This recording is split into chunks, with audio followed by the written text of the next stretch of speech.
We worldwide, baby. With DJs from London, Birmingham, Wolverhampton, Coventry, Nottingham, Northampton, Wales, Essex, Bournemouth, Leeds, Manchester, and the USA. We are GY Radio. There ain't no other station like this. Get your holidays. Get your weekenders. Get your tickets.co.uk. Welcome to the Breakfast Flight Show Comedy Special with your host, SharkyDJ, and the House Party Queen, with our co-host, the fabulous Rudy Liquid. This month on the Comedy Special, we have Nathan Caton and Peter Francis. So look forward to the Breakfast Flight Show Comedy Special on Tuesday, the 5th of March from 7 till 10 a.m. Streaming live on Mixcloud and on GY Radio.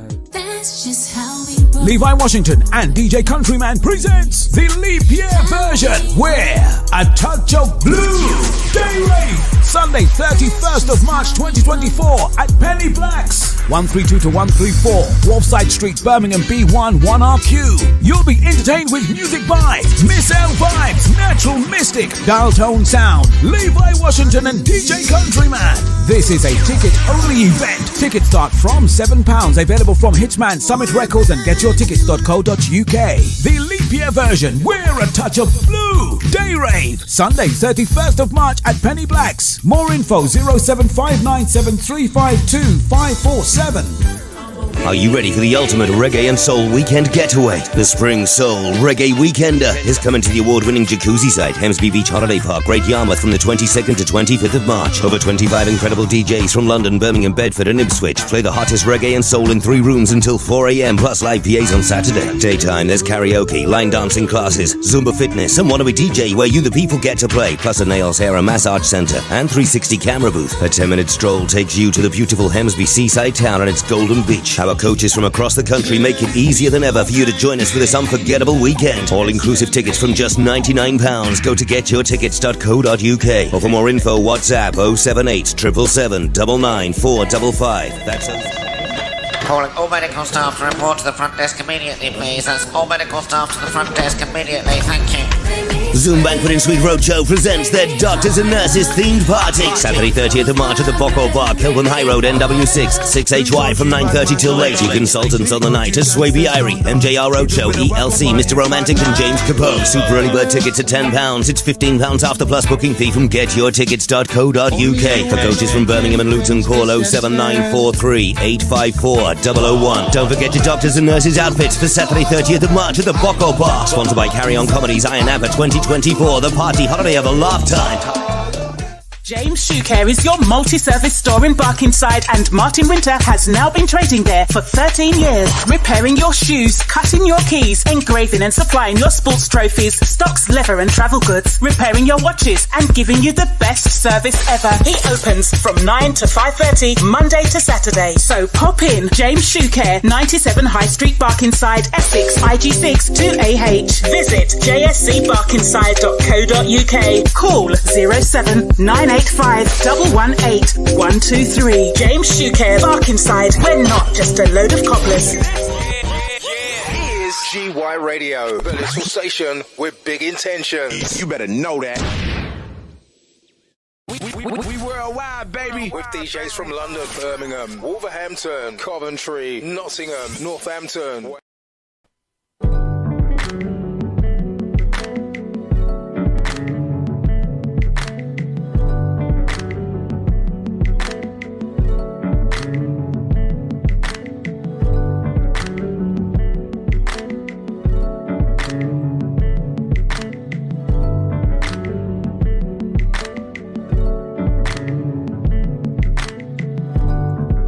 All alone in my thoughts, yeah.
day and night, anytime I like. Ooh, I love it, I love it. I know what to do, I get it myself. I know what I need and I'm floating. I ain't ashamed, simple and plain, day and night, anytime I like. Ooh, I love it, I love it. Love me, love me, love me. Take my time. Tell me, it's mine, all mine. Body. Ooh. Free my mind.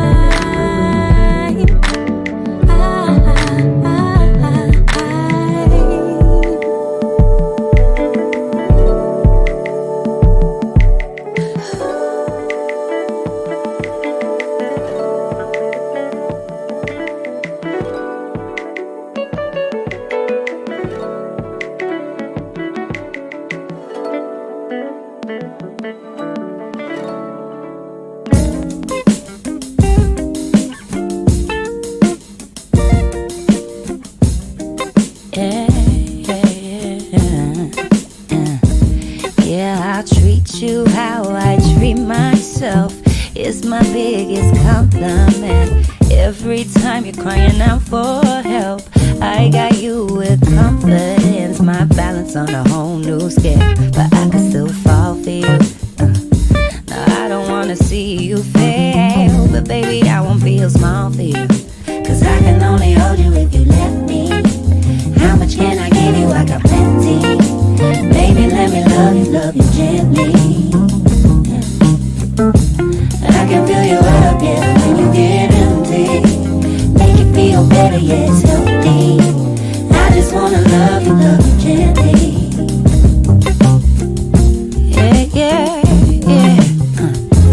Tell me to run for the hills and far away. I don't take it personal. I know that you're hurting still. You always got so much to say, yeah. Man, I just wanna give you space. Maybe you'll appreciate it. Ooh, cause I'm trying to show you that I can really hold you if you let me. How much can I give you? I got plenty. Baby, let me love you gently. I can fill you up, yeah, when you get empty. Make you feel better, yeah, it's healthy. I just wanna love you gently, yeah. I understand, I don't judge you at all. I've been going through it, too much to know what you should do with. My empathy is so intrusive to you. I'm sorry that I see straight through you. My self-care been on A1. Made sure I got enough for you to lean on. But I can only hold you. How much can I give you? I got plenty. Baby, let me love you. So good evening, I'll say good afternoon I should say. Welcome to the virtual couch.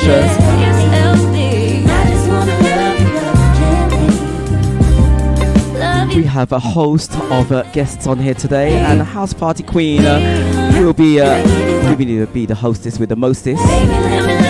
So stay locked while we just warm up. It's now 12 minutes past 12, and happy Mother's Day going out to all you wonderful ladies out there doing a good job with your siblings or your little ones. I say siblings, little ones I should say.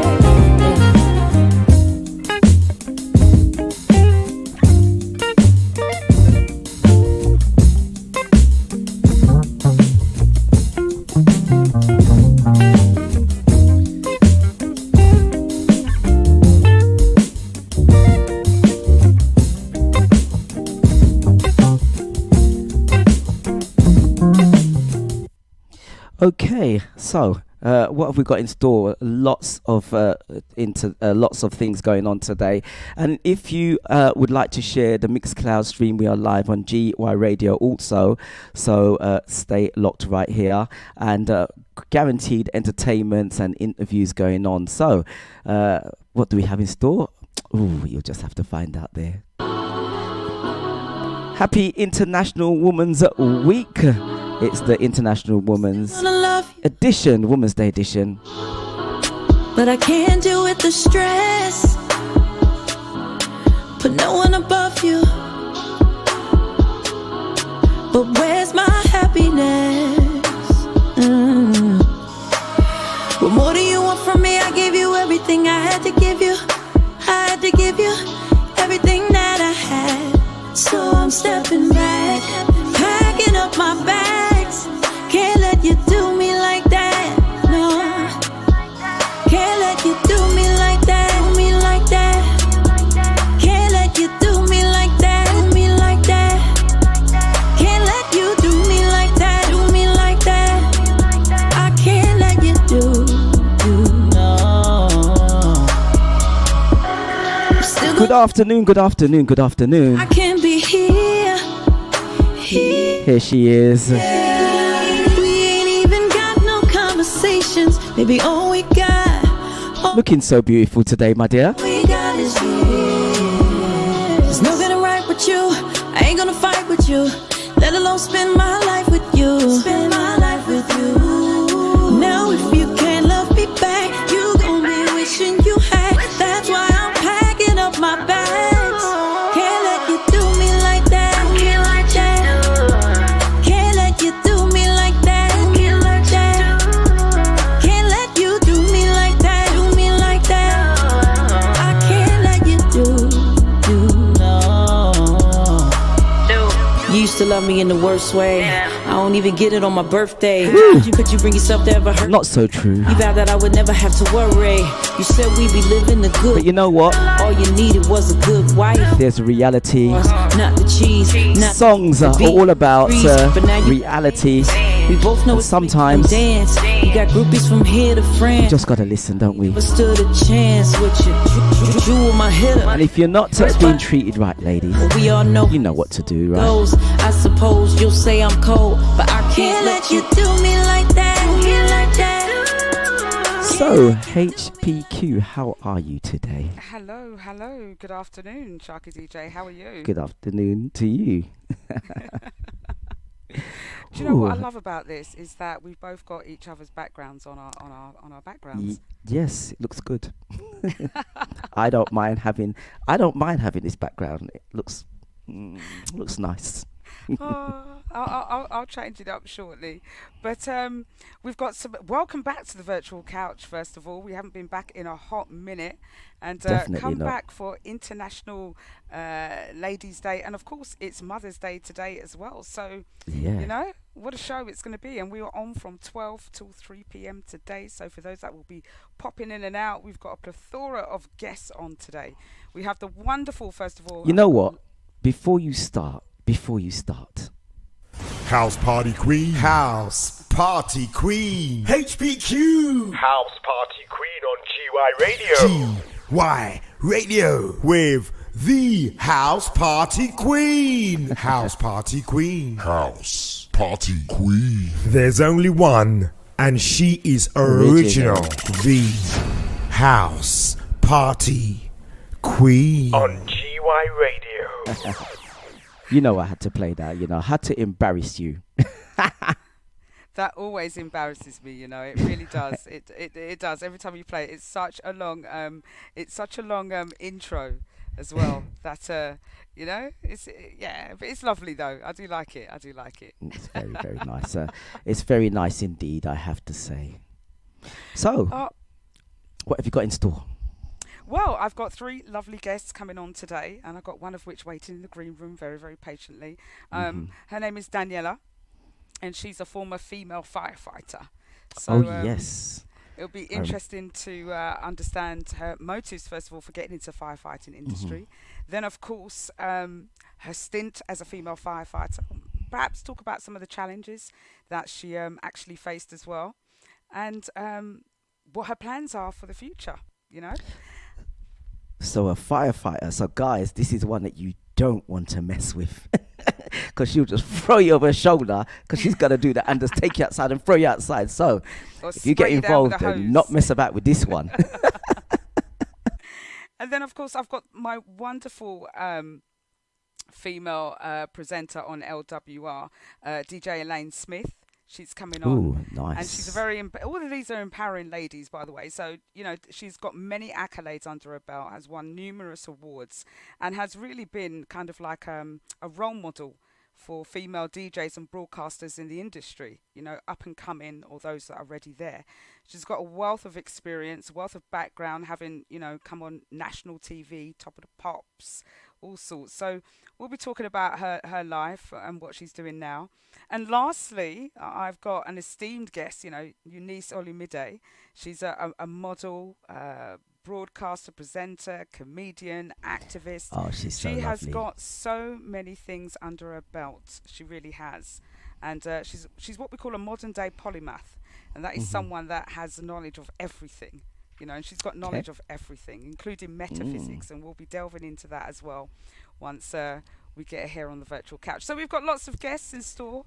And it should be interesting. We've got nice 3 hours of chat. And I just want to say hello to MBE, David J. Good afternoon. Thank you for joining the stream. I hope you can stay with us for the 3 hours of celebrating Empower Women on International Ladies' Day and, of course, for Mother's Day.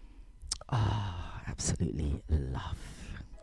So what we'll do is, I wonder if you can just play a couple of tracks for us, and then we'll bring in our first guest and we'll start our conversations off. We'll get going. We'll get going.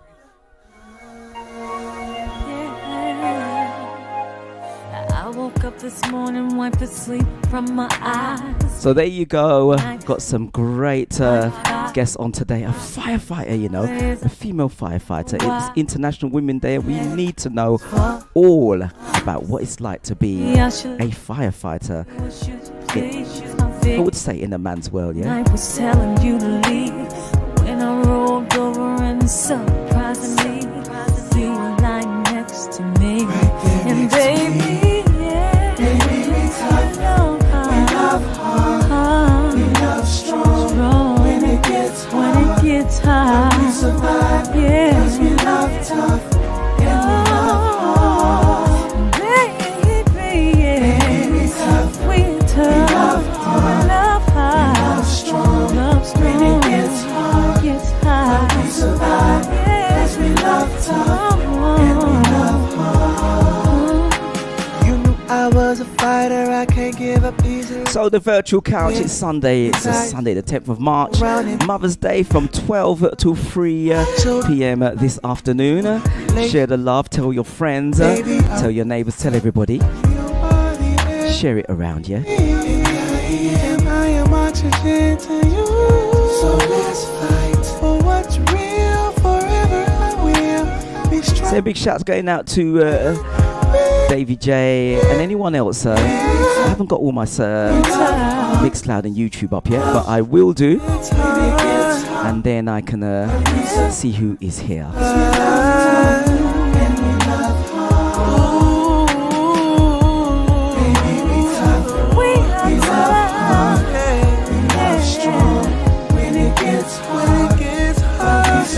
So our very first guest will be Daniela, who is a firefighter. I want to hear about all of the throwing of the, you know, I just can't wait. What if she picks up men? I bet she does.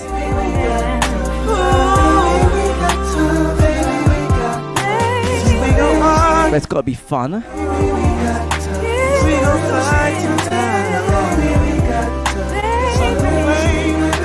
So HBQ.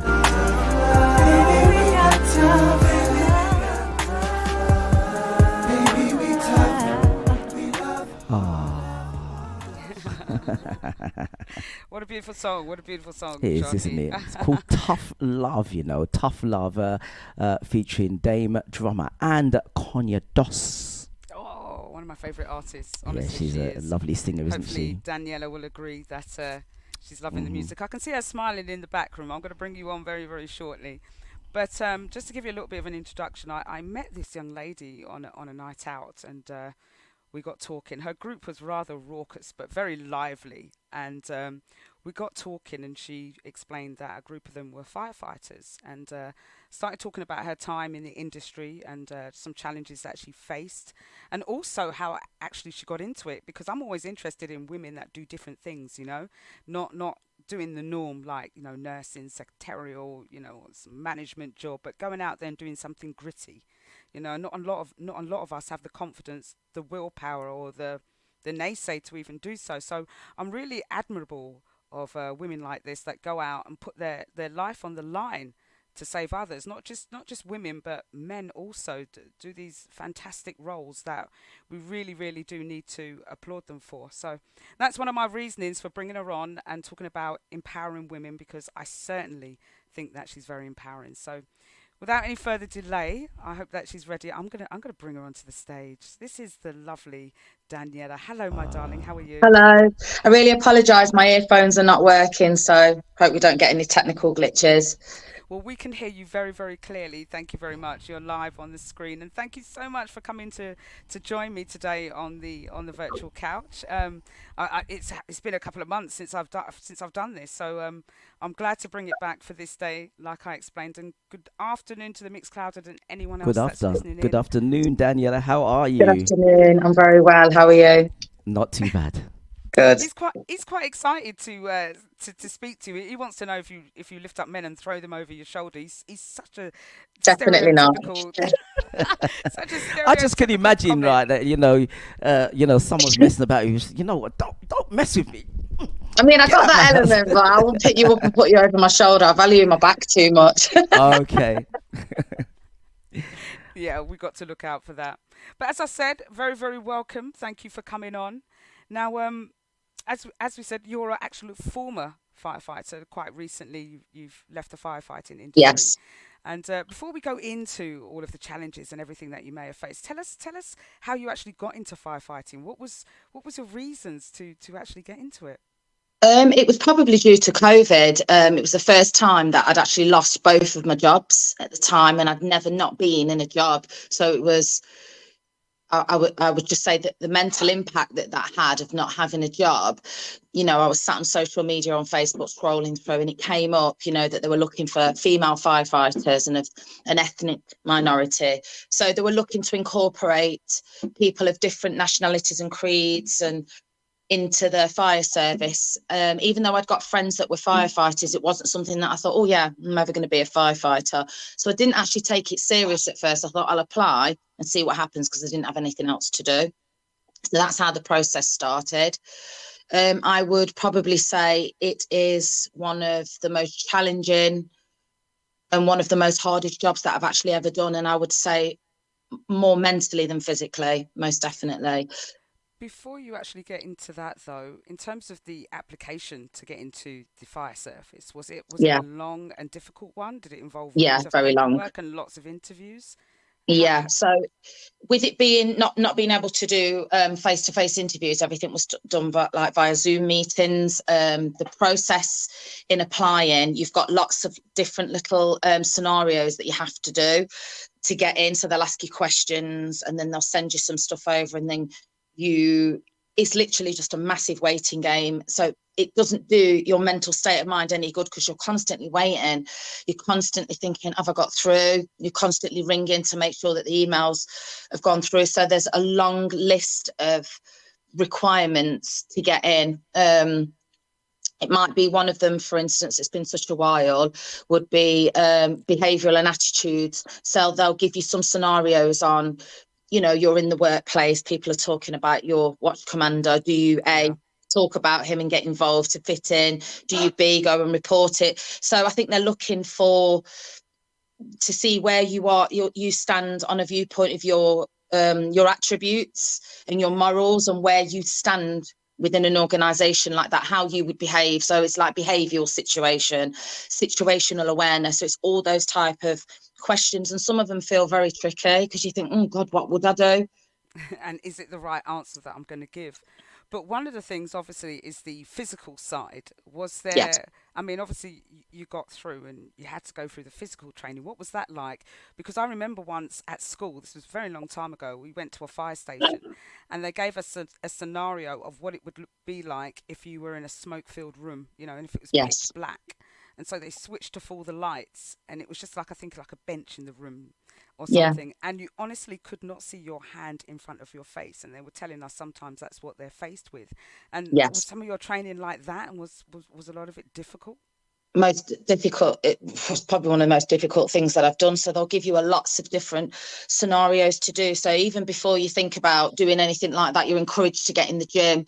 And it's not about how muscly you are, because you're up against people that are ex-police officers, army, PTs. You're looking around and you're thinking, I'm never going to get through this, because there's so many people that are fit and raring to go. But it's a mental thing as well. So some of the stuff that they do doesn't work for somebody who might be like really big and muscly. So it's all to do with definitely your cardio. Your breathing is really important, because it's easy to hold your breath because you're anxious, and then you feel like you're suffocating with some of the equipment on because you can't breathe, because you're being put in a situation that you've never been trained in before. So like with your BA set, your breathing apparatus, just having that set on your mouth without even the breathable air tank on the back. If you're breathing too much, you start to hyperventilate. So you actually feel like you're in a coffin. It's a dark room. You start to panic. You have a panic attack. You're sweating because you're being put in scenarios that you've never been in before. So it's very much a mental thing. If you can't get past staying calm in that situation, and you're negative throughout the whole thing, you're never going to do it. You're just not going to do it. You have to kind of think like a winner and be a winner. Okay. Sharky. What is the most difficult part of your training? Where you found it the most difficult, the most challenging element of your training? What was that? So for me, I would say the breathing apparatus. So even before you get into any of that, before you even get accepted into training school, you do an assessment day. So you'll do like a ladder climb and do a leg lock. You will be lifting weights. You'll be carrying maybe a 50k or a 75 kg dummy, and when that's dead weight, you don't realize the impact it has on your back, your legs, because you've got to squat. There's a certain way of doing things, and if you don't do it the right way, you're panting, and then in your head you think, I can't do this. It's a natural thing to think I can't do this, and you're looking at everybody else thinking, oh my god, everyone's doing better than me. You're rolling out hoses. You know, there's a certain way of rolling them back up, and they make you do it again and again and again until it's almost like a mental thing. For me personally, I feel like the fire service has got a lot of work to do, because they're there to break you and mold you into what they want you to become, and it shouldn't be like that. And you don't really realize these things are happening until you're in the service, and then you look back and you think that shouldn't have happened, or they could have approached it a completely different way. But for me, I would say definitely confined spaces. So they put you in a cage, they blindfold you, they walk you to a cage, and by no means are you able to touch your mask or touch your face, because you'd fail it straight away. So when you're being put into a cage, you feel like a rat. So you've got a BA set on the back of you, your breathing's restricted, and you're being put in a situation that you're not used to. So for the first time ever, you're being put in a cage, and you're like a rat, you're crawling through and you're feeling. So it takes away a lot of your senses, which means you've got to feel. You haven't got time to think, oh my God, I can't do this. You know, it's one of the worst. It's horrible. It's really challenging. It might be that to get out, it's right in the corner and you're feeling everywhere. You're like, oh my God, this is I can't get out. And that's what it's like to be in a situation, to be in a house fire. So they put you in a situation to see under pressure, are you able to get out of that and be able to remain calm? And you see a lot of guys breaking. They just go, I can't do this. I've had enough. It's mentally and draining. It's funny you should say that, because a lot of the conversation you've said, I found it really difficult, it was mentally draining, and I don't want people to sit there and think, because she's a woman, she can't cope with it, because you just said there quite poignantly that men couldn't cope with it either. It was that difficult, some of the training. But although you say that you continued on and you got through the training, Yeah. you know, did you have times where you just thought, I don't want to do this anymore? And what spurred I you was on to really keep lucky going? that I had people in the fire service that kind of gave me some tips of when you get in the cage, you'll know when you come to kind of like this one bit where you drop and you turn back round on yourself. It's like you've got to use your body. I don't know how some big people get through it, because you think, oh my God, how am I going to get out of this? And your body's restricted in such a small space that you've really got to switch your thinking on and think, right, okay, there's no time limit, but there is, because you can't spend too long in there.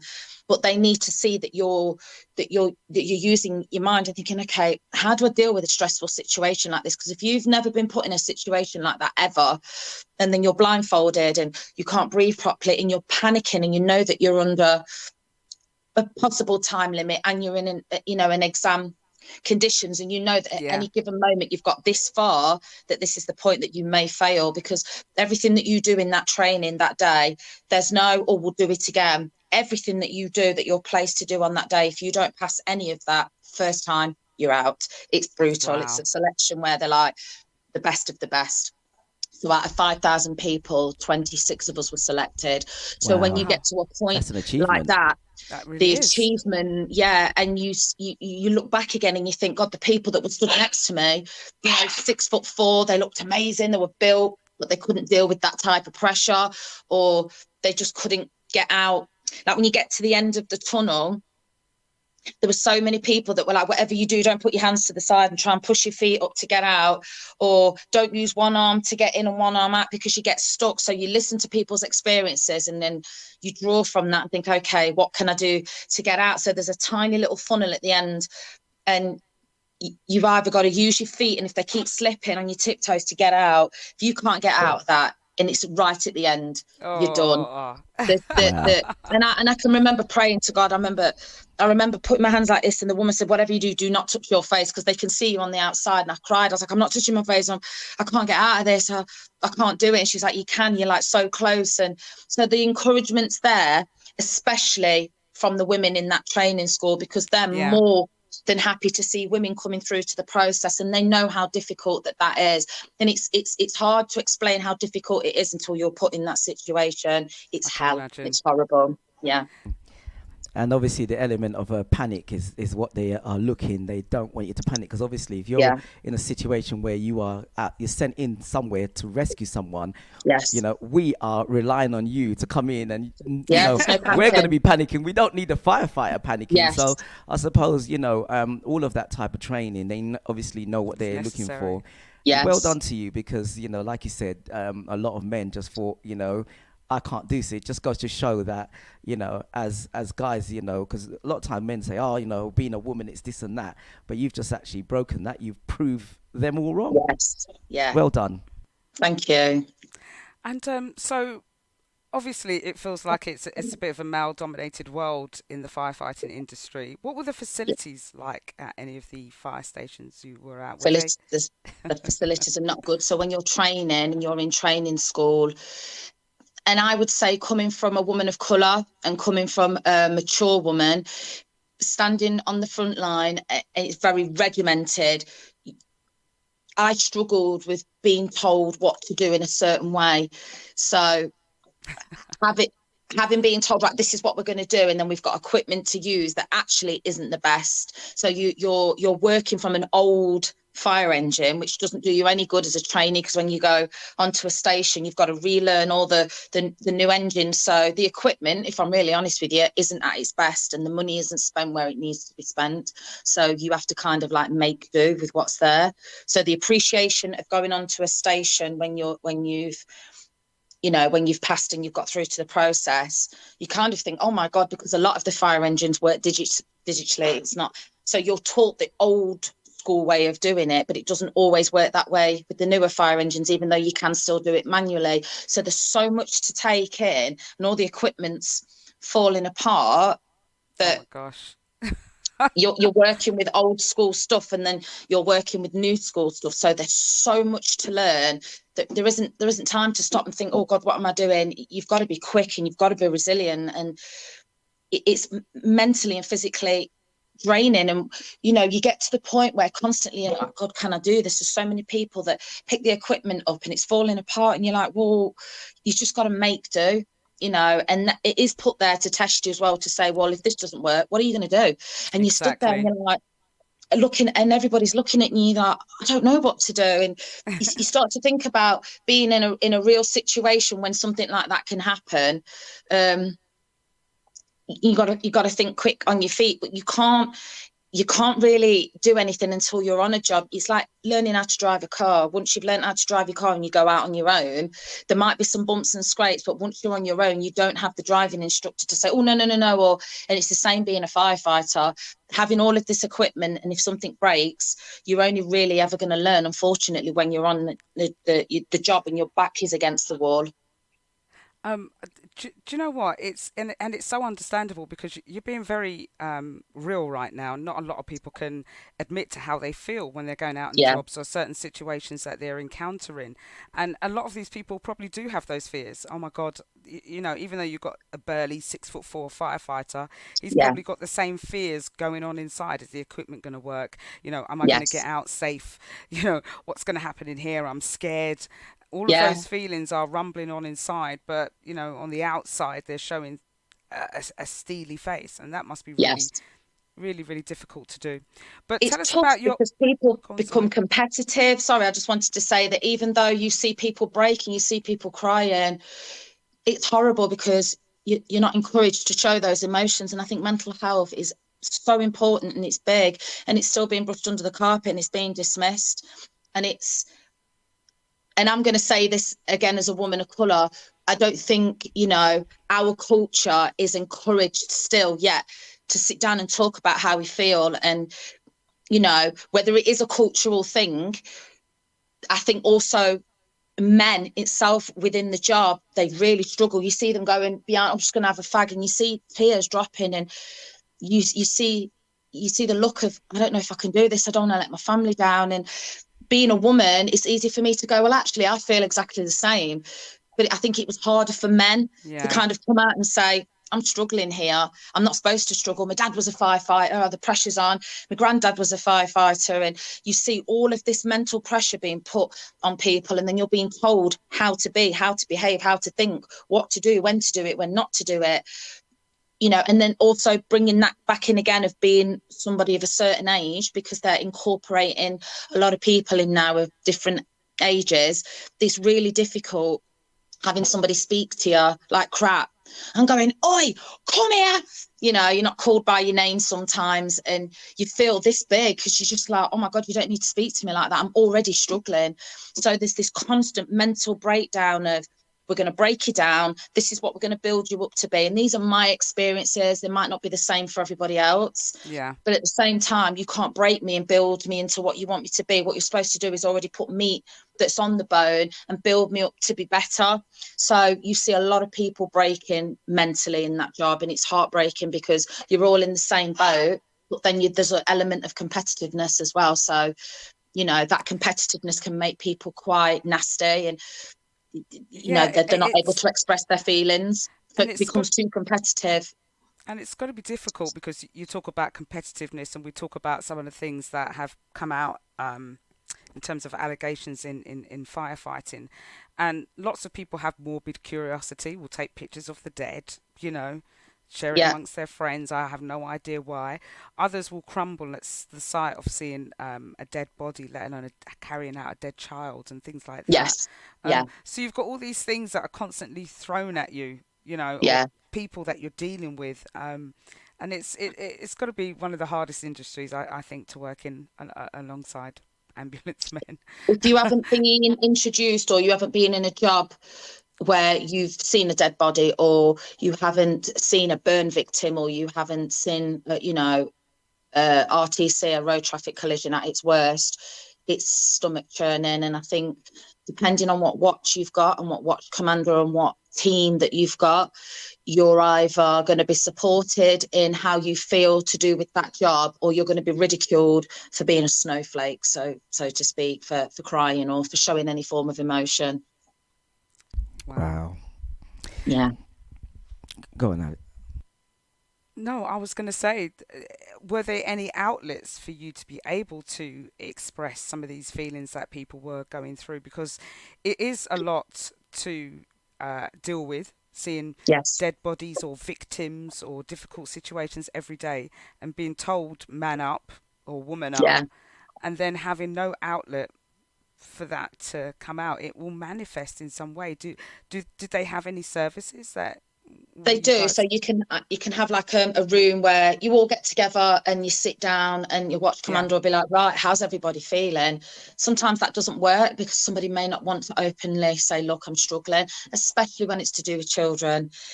You'll see a lot of people struggle with that. So there is like a counselling service on site for people to use, which isn't, and I'm going to speak for West Midlands, which isn't the best because the waiting list is appalling to get to see somebody. And then you're encouraged to, well, we can do it over the phone. And I'm like, I don't need to speak to somebody on the phone. I need to speak to somebody face to face. And again, depending whether you get on with your watch commander or even your crew commanders, if you don't have that supporting network where you can get signed off and go and speak to somebody,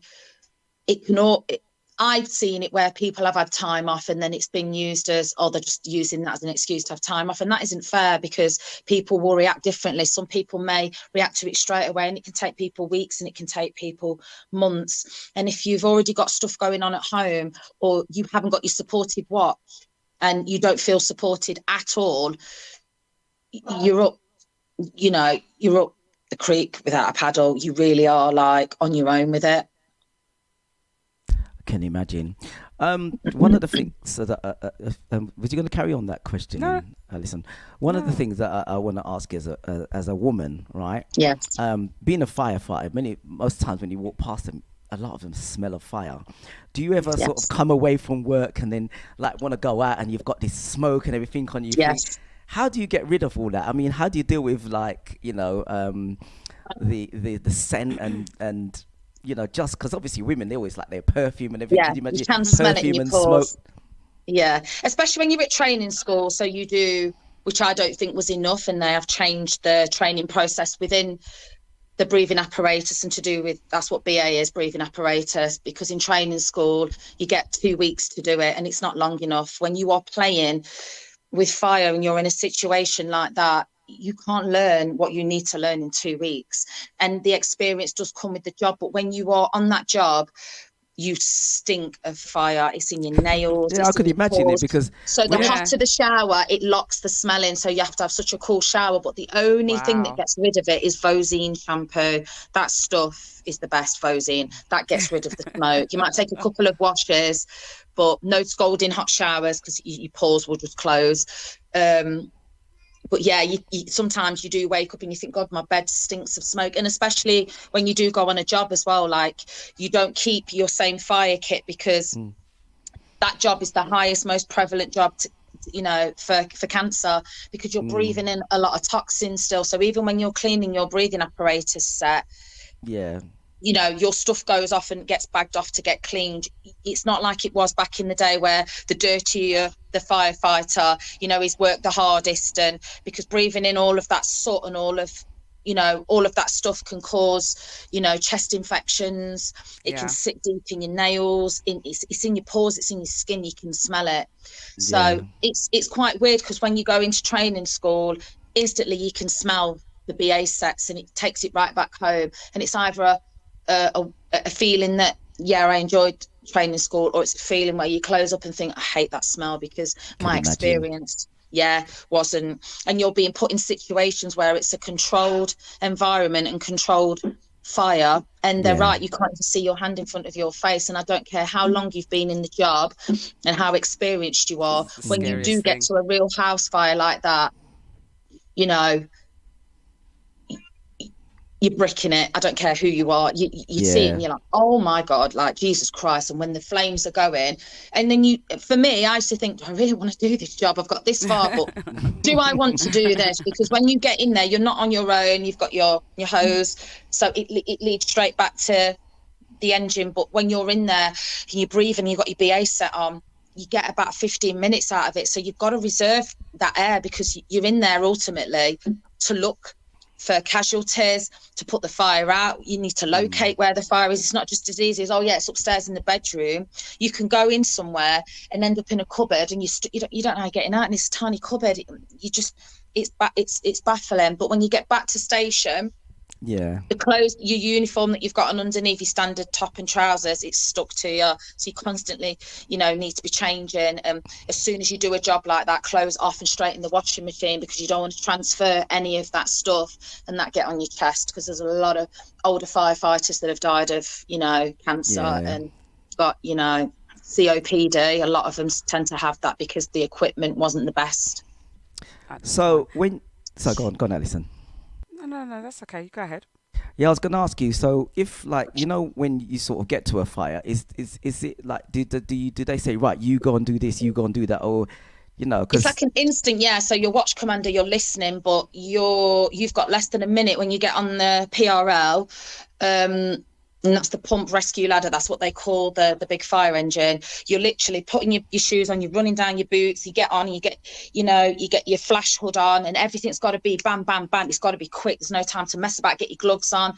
And they know what they're kind of going into from the MDT. So they'll say, right, if you go into a high-rise block of flats, to get the flat packs off, and you're all just instantly whichever side of the truck that you're on, you get off and you lift up the lockers and you get what you need to get for that, and you run in and you start setting everything up and you work as a team. Sometimes your watch commander will look back and is like, right, I want you to do this, or can you run and go get me the ladders? So you're fully switched on. But when you're running into a fire, instantly you've got your partner behind you and you haven't got time to think, well, what am I doing now? The search that you've been trained to do, search and rescue. Instinctive. Yeah. What's the most difficult situation you encountered, or the worst, or in a job? Yeah. God, there's quite a few. We did the Babs Mills case last year, where the children that were playing, I think it was in Solihull on the ice, and they fell underneath the ice. So when you're seeing children that are deceased, that's difficult. That's really difficult, because when you can't get under that ice but you can see them, it's heart-wrenching. And it's another case of, I went to an RTC where a bus had hit a young girl and she had a cardiac arrest and died, and the mum was screaming, and you're there and you're pumping the chest and you're just trying to just lock everything out, because your body and your adrenaline's going, and you've got a mum screaming to save a daughter. Things like that have a massive effect, because you think, well, could I have done something different? Was I not quick enough? You start to think, was it my fault? You play all these scenarios in your head. I think every job that I've been to has been quite difficult. They've all got their own story. RTC, that's road traffic collision. Yeah. Yeah? Okay. Yeah. Okay, so now I want to get on to, because I'm just thinking about the time, now I want to get on to some of the difficulties faced as being a firefighter, or even a female firefighter in the industry. I kind of want to just play this quick clip, and then we'll talk about this afterwards. Harassment and discrimination in every fire and rescue service in England. A quarter of services, inspectors found examples of racist, homophobic and misogynistic behaviour, with the behaviour often excused as banter. Well, I'm joined now by Roy Wilshire of His Majesty's Inspector of Fire and Rescue Services, who carried out this report. So thanks so much for coming in to tell us about it. There was an independent review into the London Fire Brigade last year, which unearthed some pretty unacceptable behaviour. You seem to have found that that's the case across our fire services. Yes, so as you've just said, we've had cases of bullying, harassment and discrimination reported in every fire and rescue service in England, and we found evidence of racism, sexism, homophobia in at least a quarter of those services. What that links to, something that's really important, is trust. So firefighters can do a very difficult job. They need to be able to trust their colleagues to carry out that job, but all too often that trust was undermined by derogatory behaviour or things called banter that weren't really banter. And that led to people not wanting to call these behaviours out, both peep staff and senior officers, and thinking sometimes that if they reported this behaviour, they'd be ostracised or vilified, or their careers might be shortened. And finally we found there was no standard for background checks for people joining the fire service. Some services do that well, many don't, and we think. Wow. Yeah. So That's the let's tip talk of the about iceberg. that. Yeah, let's talk about Yeah. that for a second, because we touched on that when we spoke about some of the misogyny, some of Yeah. the bullying, some of the harassment. This is the bad side, the dark side Yes. of the force, if we want to put a little pun to it.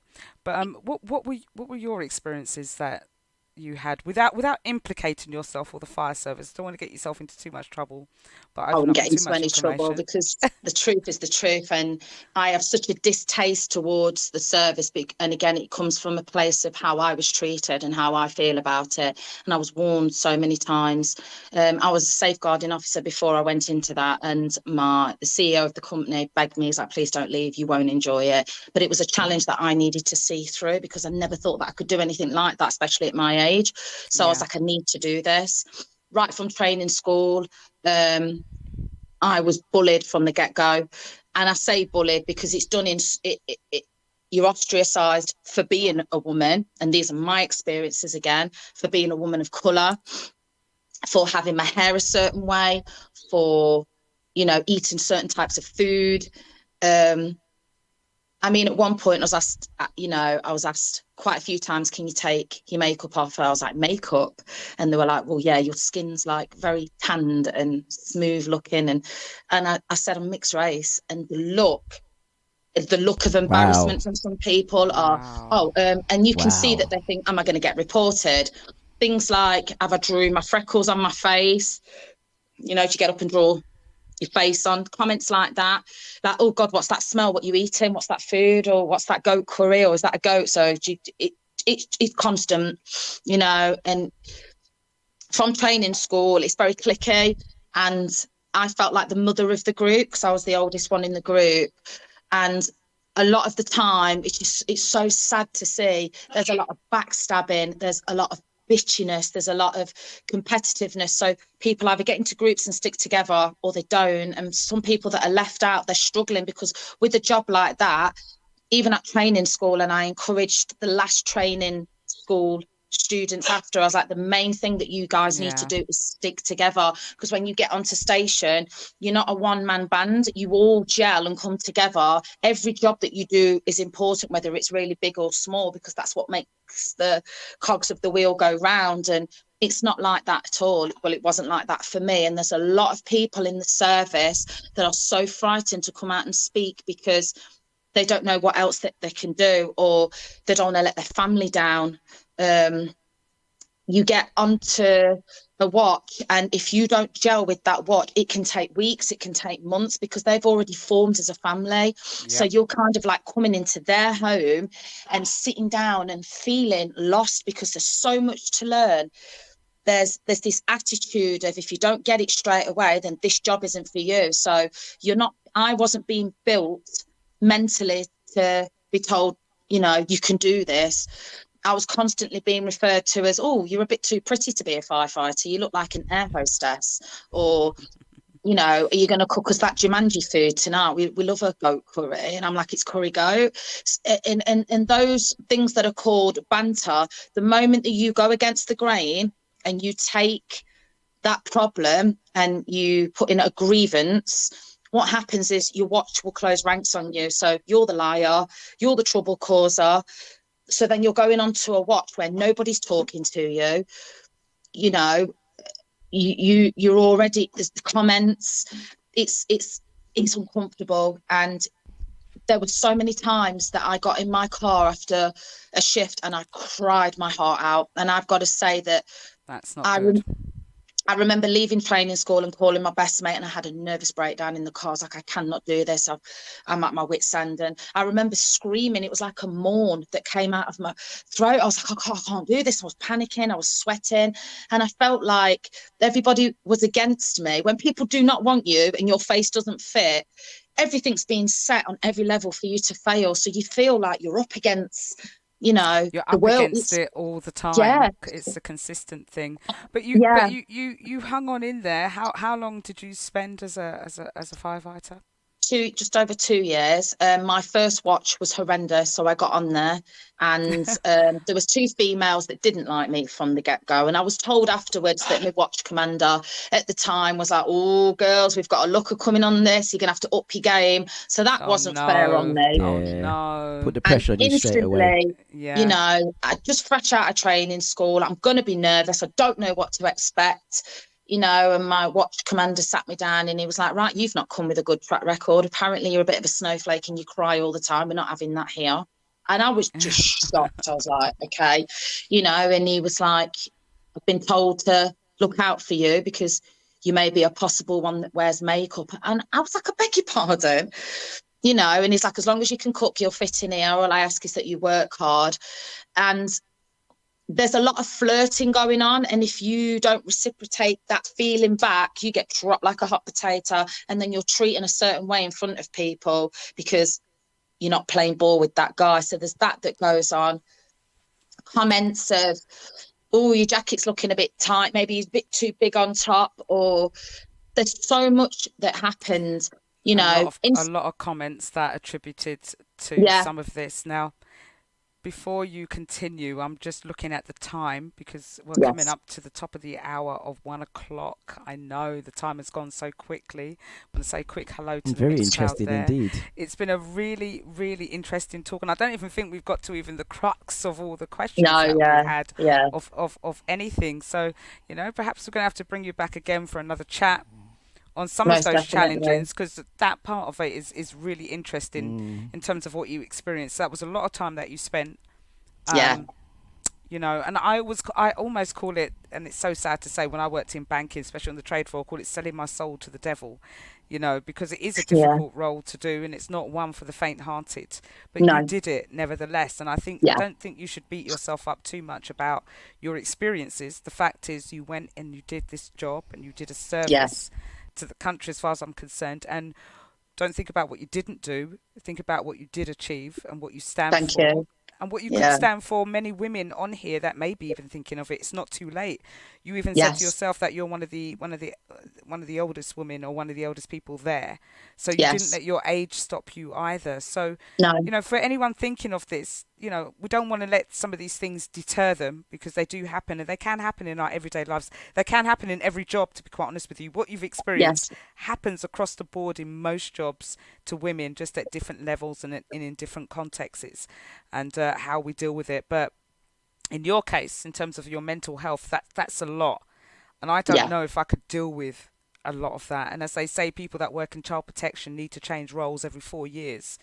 Because otherwise it gets too much to see so much doom and gloom without thinking about your own mental health. Sorry, Sharky, I wasn't sure if you wanted to say something there. No, not at all. I'm just, you know, it's a very, I'll tell you what, it has been an interesting afternoon listening to your experience in the fire services. And like I said, you know, props to you. Well done. Thank you. I would love to come back, because obviously we've had the first black chief fire officer in the UK who committed suicide quite recently.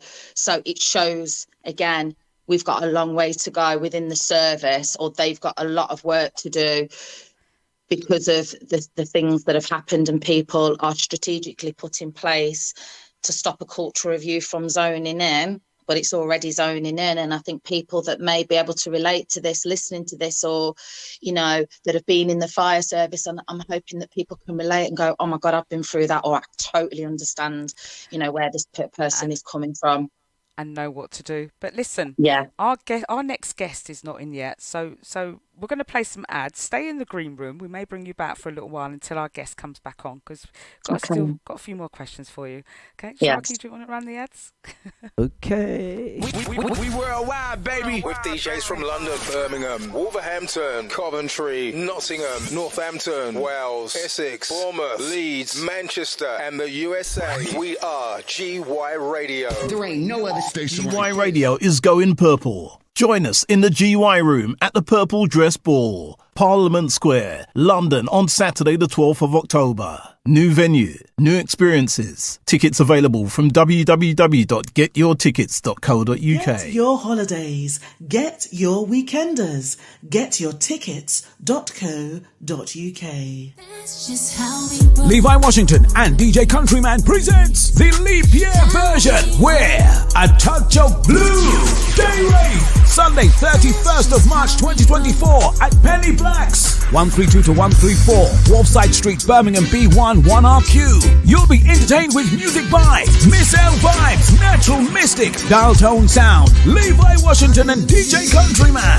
This is a ticket-only event. Tickets start from £7. Available from Hitchman, Summit Records and getyourtickets.co.uk. The Leap Year version, We're a Touch of Blue. Day Rave, Sunday 31st of March at Penny Blacks. More info 07597352547. Are you ready for the ultimate reggae and soul weekend getaway? The Spring Soul Reggae Weekender is coming to the award-winning jacuzzi site, Hemsby Beach Holiday Park, Great Yarmouth, from the 22nd to 25th of March. Over 25 incredible DJs from London, Birmingham, Bedford and Ipswich play the hottest reggae and soul in 3 rooms until 4 a.m, plus live PAs on Saturday. Daytime, there's karaoke, line dancing classes, Zumba fitness and wannabe DJ where you the people get to play, plus a nails, hair and massage centre and 360 camera booth. A 10-minute stroll takes you to the beautiful Hemsby seaside town and its golden beach. Our coaches from across the country make it easier than ever for you to join us for this unforgettable weekend. All-inclusive tickets from just £99. Go to getyourtickets.co.uk or for more info, WhatsApp 078 777 99455. That's all. Calling all medical staff to report to the front desk immediately, please. That's all medical staff to the front desk immediately. Thank you. Zoom Banquet and Suite Roadshow presents their Doctors and Nurses themed party. Saturday 30th of March at the all-new Kilburn Bridge, formerly the Bocco Bar, Kilburn High Road, NW6, 6HY from 9:30 till late. With consultants on the night are Swaby Irie, MJR Roadshow, ELC, Mr. Romantic and James Capone. Super early bird tickets at £10. It's £15 after plus booking fee from getyourtickets.co.uk. For coaches from Birmingham and Luton, call 07943 854 001. Don't forget your Doctors and Nurses outfits for Saturday 30th of March at Kilburn Bridge, formerly the Bocco Bar, sponsored by Carry On Comedy's Iron Apple 2024.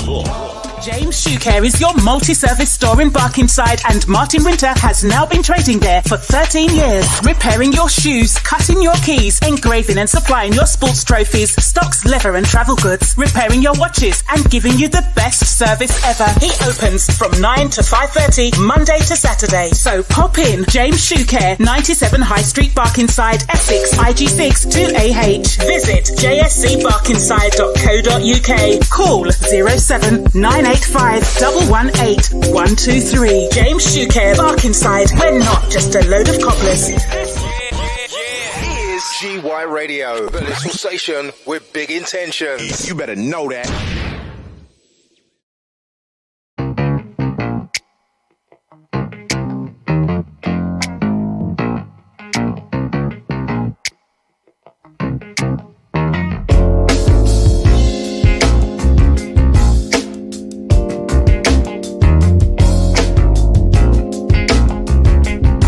Okay, and we will be back for part 2 of the virtual couch. Big shouts to all you wonderful mothers out there. International Women's Day also, or International Women's Week I should say. You know, we always have to appreciate our ladies. I need a break from California lately. So I want to send a big shouts out to Daniela, who was absolutely fantastic, doing a good job. Representing the ladies in a man's world.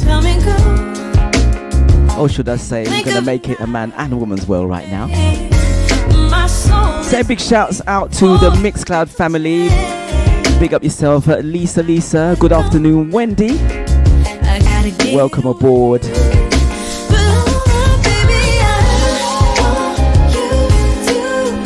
And also the GY family, Evolution Grooves. And good afternoon to you, Martin Winter.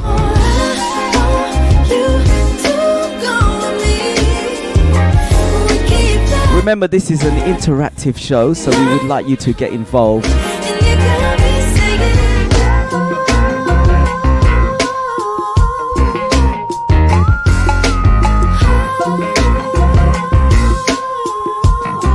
see our other guests in the green room right about now.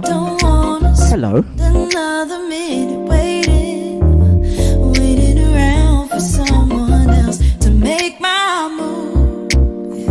And it's all a happy Mother's Day. I just get so damn insecure about it. Running around talking about how I got nothing to prove.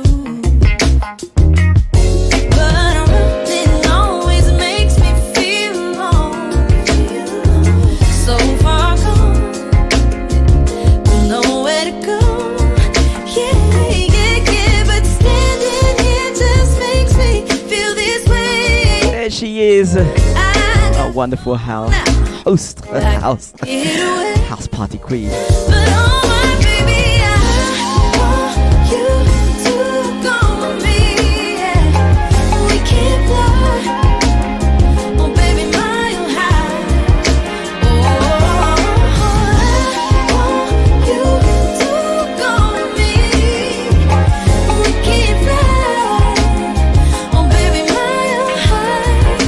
This one's called A Mile High by Raquel Rodriguez.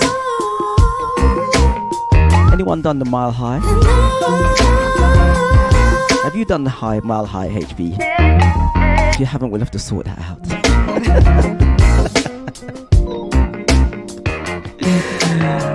Oh, gonna get myself in trouble here. This is the virtual couch. This is a clean show, Sharky. You need to save that for the breakfast flight show. Never mind. Gotta break it sometimes, you know. Anyway, I see our next guest in the green room. And before I bring her on, I just want to bring on Daniela back for a second. Daniela, hi, my darling. I know I said we were going to carry on a conversation, but our guest is already here. But I just had one last question for you before we wrap up. Okay. Did you slide down the pole? Yes.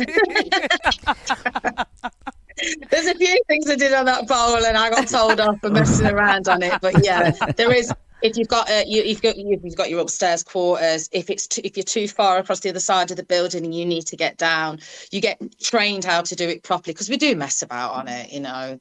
But yeah, I have had a go on it. Do you know what? We definitely got to bring you back, because there's more questions that I would like to ask, and you know, talking about silver control and gold control and all stuff like that.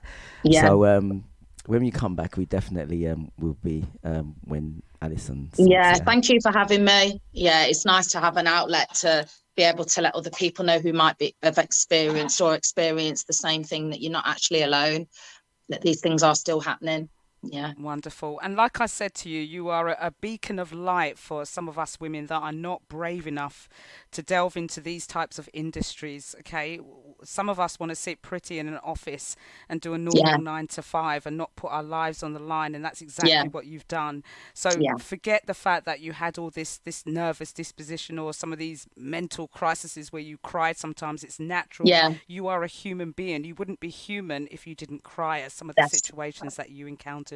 So, you know, a big round of applause to you. That's what I said to you. I brought you in here because you are a very strong, empowering woman. And even though you've come out of that and you said it kind of broke you down, look at you now. You're absolutely glowing. I don't know what you're doing now, but, you know, since you've come out of it, you are glowing. And I hope you go on to do something. Yeah, I'm actually going to look down the probation officer route, or maybe prison officer, because, again, a difficult situation. If I can do that job, I can do anything. There will be no limitations for me now. So somewhere in the probation, you know, line for me, maybe do some training and stuff. At the moment, I am getting back to being me, and it's taken a long time, and people have started to notice I'm looking better.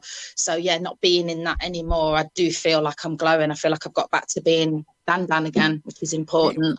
Well, you're definitely glowing, Daniela. And I'm going to bring you back on, maybe on the Breakfast Flight Show. We can have a chat and a laugh as well. Most on definitely. That show. Oh, definitely. One of our morning shows. We'll bring you back on there. But thank you so much for coming on.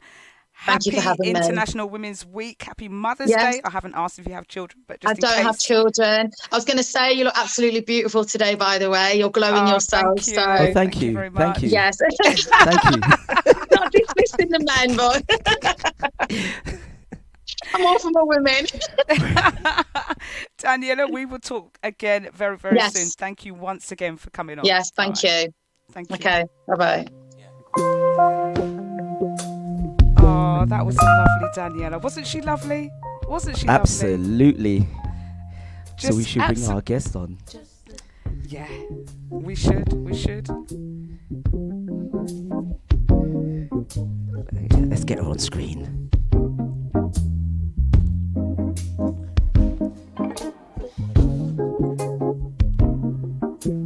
Play the way you feel it, yeah.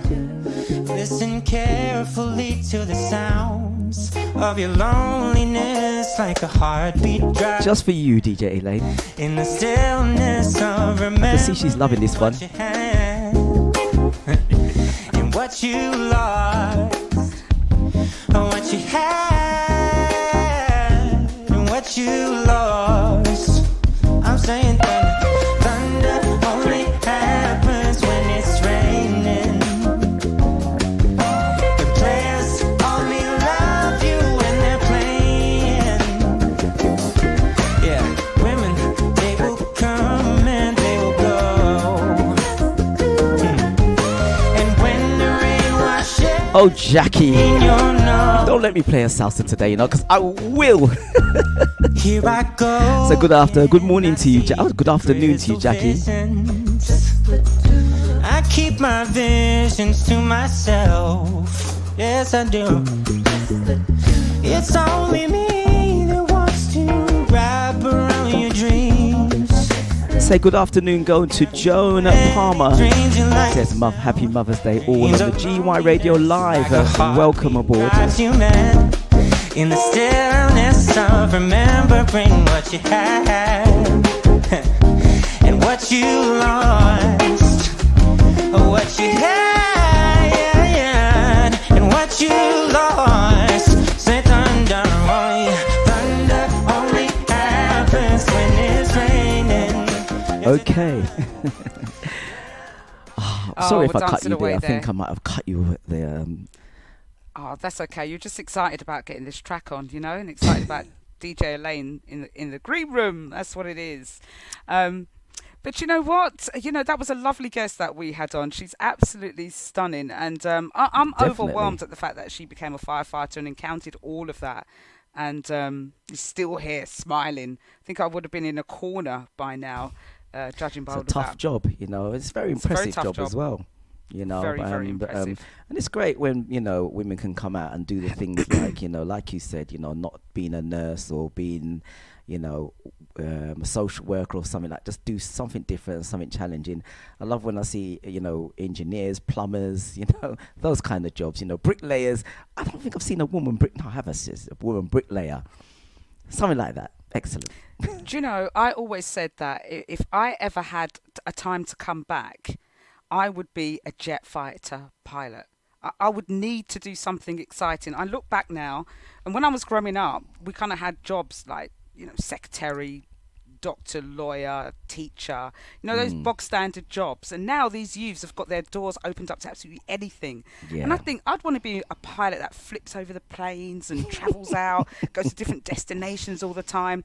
You'd come up and have such a wealth of knowledge. Yeah. Going to so many different places and meeting so many different people and being able to be a master at something.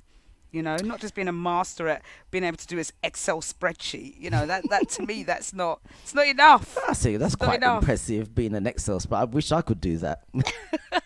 Gonna learn. Definitely gonna learn. Anyway, listen, we've got our while guests you bring now. your guests on, I'm going to just duck out for a couple of seconds. And That's okay. I'll be back. You go duck out, and I'll have a cup of tea as well. Thank you, SharkyDJ. We will see you shortly. Now, as we said, we've got our second wonderful guest. Now, not to diminish jobs, right? I know I'm talking about firefighters and everything, and I'm saying, don't want to do an ordinary job. Every job is special, especially when it's our lovely females. And definitely in celebration of International Women's Week and Mother's Day, I'm bringing you some empowering women on the virtual couch. Now, we had Daniela, the firefighter. Now, we do have another equally empowering woman in the role that she does, an icon to say the least, a fellow presenter on LWR Radio. I'm going to bring you the lovely DJ Elaine. Hello, my lovely. How are you? I'm fine. I'm fine. What a lovely show you have here. Very lovely. And Daniela, round of applause. I'm telling you. Round of applause. Telling you. You know, that question young... be asked, though, did you slide down that pole? You know what I mean? I had to ask that. I meant to ask her before she came off screen. It's important. It's a perk of the job. That's the best part of it, I would say. The best part of it. Yeah. But welcome, my lovely. And as I said earlier on, you are a fellow presenter on LWR. Now you've been on LWR much longer than I actually have. I'm a newbie by all means. But just to give you a proper introduction, all right. You are one of the first female super DJs, I would say, of the 80s, right? And you kind of catapulted yourself into the forefront of radio on your breakfast show on LWR, and had a massive audience at one point that had over 2 million listeners. And you also presented your own talent search show, the 291 Club. We all love that show. I hope it comes back at some point. That was aired on ITV and Channel 4. And then you were an A&R manager at EMI Records. And then obviously you were a presenter on Top of the Pops. I remember seeing you on Top of the Pops, honestly. And you've done many, many other things, many more accolades to your name, which we'll talk about. But Miss DJ Elaine, welcome. Host, presenter, journalist, A&R manager, serial entrepreneur. Welcome, DJ Elaine. Thank you, darling. What introduction. Thank you. Thank you. No, it's a pleasure. And the last time I saw you was on Friendly Fire. Oh, right. Yes. You were a judge on the Friendly Fire for women, and what a show that was. What did you actually think of that show? I thought it was fantastic. I thought it was so fantastic. And what it brought home as well is that, it compounds the fact that we're all so different. We're all so different because, the fact that our genders are different. But let's just talk about women then. Our upbringing makes us different as well. Do you know what I mean? Because, so for example, if you take one of the rounds that they had, which was R&B, 90s, pull out a banger. It was interesting to see the tunes that they selected. So we might be saying, oh, that ain't a banger. But because of how they've been brought up, where they've been brought up, their friends, where they went to rave and that, it may have been a banger there, but wasn't a banger for us. Do you know what I mean? So it just shows how different we really are, It was always difficult. Now, the one thing, and we're going to get into talking about you in a second, the one thing that really bugged me was rare groove. Now, there's split ideas on what rare groove is. And I think a lot of the DJs, I don't think it's made clear on what that is and what it means and what music you should be seeking, because my idea of rare groove was, a DJ playing a selection. This is the rare groove selection, and all those tracks within that selection he played were rare groove. Dare to Dream, which is not rare groove, but I considered it, that's what it was. And if you grow up in that mindset, you're going to think this is what it is, and that's what you're going to produce when you're playing out. However, it doesn't mean that, and people have different ideas of what it means. So there's a real confusion there, I think, in that kind of rare groove selection, in what it is and what you should be playing there. Well, you're right. There is a confusion there because first and foremost, rare groove is actually a sound. It's not exactly verbatim to its title. It is actually a sound. So, when it first started off, I would say it would be the sound of the reggae man soul. So it's kind of like that little funky two-step, 4 o'clock in the morning kind of jig, but rare, what it is really, it's the tunes that are rarely played, hard to find, hard to get, to the point where they used to produce bootlegs with like a compilation of hard to find tunes on it. But then you have that groove, which is the reggae man rare groove, and then you've got the kind of what I would call the jazz soul dancers rare groove, where you might drop a doing it in the park. Do you know what I mean? A Ralim, which is more funky and you know, but still got that groove that actually a reggae man would like, but probably wouldn't exert themselves that much to dance to it, you know. So rare grooves do, I think, come in two categories: the jazz funk scene and also the reggae man two-step soul. Absolutely. Anything outside of that where it's rare to find, but it's got the four to the floor, you know what I mean, and maybe the staple singers or what have you singing one of their kind of camp tunes, then that isn't considered rare groove, that's considered northern soul. Even though it might be rare to find, but the tempo of it, where it's just like, was more northern soul. Yeah, that's more northern soul, fall to the floor, you know. But when I talk about rare groove, I'm talking about mystery. I'm talking about, you know, Stone Love. I'm talking about, do you know what I mean? People, I can't think of all the names now, but people that. I'm on the same line, exactly what you said. It's split into two sections of the old kind of old funk area. You've got those rare grooves, and then obviously the kind of sound system kind of rare grooves or hard to find music, because SharkyDJ has always told me that's what rare groove means, and I've always had that in the back of my mind. I think I wrote that in the chat, so it's good to hear from yourself, and I suspect other people would agree, but we just need to make sure everyone's on the same lines. Well, I mean, let me further that. So for example, what's her name, Take Me Away, Stacey Orica. Orica, yeah, I would play that in a rare groove set. When you listen to it, it's got that rare groove beat, yes, rare groove kind of feel, but it was made 2022, 2023, somewhere around there, or no, before that actually, but before that, 20s, it was in the 20s, you know. So you can find a new tune that can be played in a rare groove set, simply because of its tone, flavor, sound. Yeah. I mean, you know, with DJs going back, I mean, you know, I was just like souled back in the day, you know, love my soul. Used to go to a lot of the soul clubs, and I specifically remember when rare groove got popular. A lot of guys who weren't into soul started playing, you know, I think like Mad Hatters and some of those sound systems started playing rare groove. And back in the days, obviously, when it was vinyl, and they were making a load of bootlegs, they put things like Body Fusion. That's right. Spoiled. That's right. Spice of Life. And a lot of these tracks, a lot of these vinyls, you just could not get hold of them. And it was all about getting, and a lot of these were, they came from America, you know, there was like a lot 7 inches. Yeah. And they obviously labeled a lot of the bootlegs at the time rare groove, and that was when a lot of the DJs were playing rare groove, and as we know, rare grooves. And you're right, it's about that particular sound, because there are a lot of grooves that are rare. But in particular, when you talk about rare grooves in the soul area, there is a particular sound that you are looking for.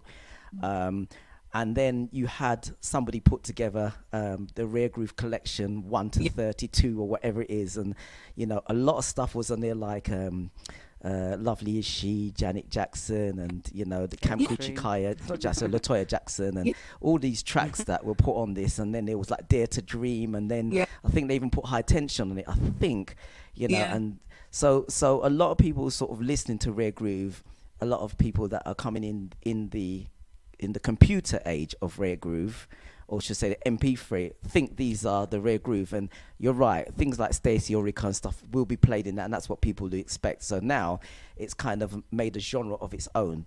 But you know, it is kind of very a wide discussion. A lot of DJs will tell you different things. The connoisseurs of, I'm talking about the ones that going back, the vinyl days, will tell you one thing. Then you've got the ones that are on CDs and the MP3 DJs that, you know, don't really know the history of it, will tell you another. So, you know, I don't argue with anyone. Whatever they want to say is rare groove is rare groove. No, man, you got to put them right, man. No, man, you can't let them go around with their baggie on their head. No, man, put them right. If you know what it is, you teach them. I know when it came out, you know. A person who we can credit to actually bringing compilations together was the late Des Park. Yeah. He used to do those Rare Groove albums, and you could find some gems on there. And the thing about Des Parks is that he wasn't just reggae man soul, although his background was reggae. He put it was wide.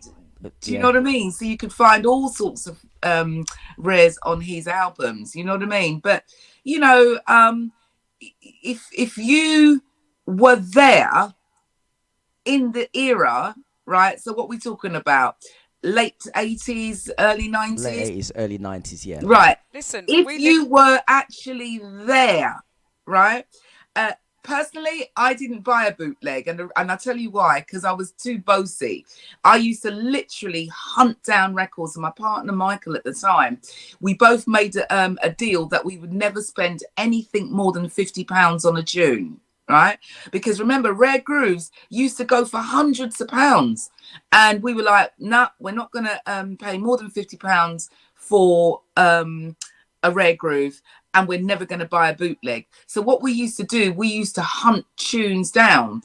I found Carl Anderson for £1.49 in Woolworths in the cutout section.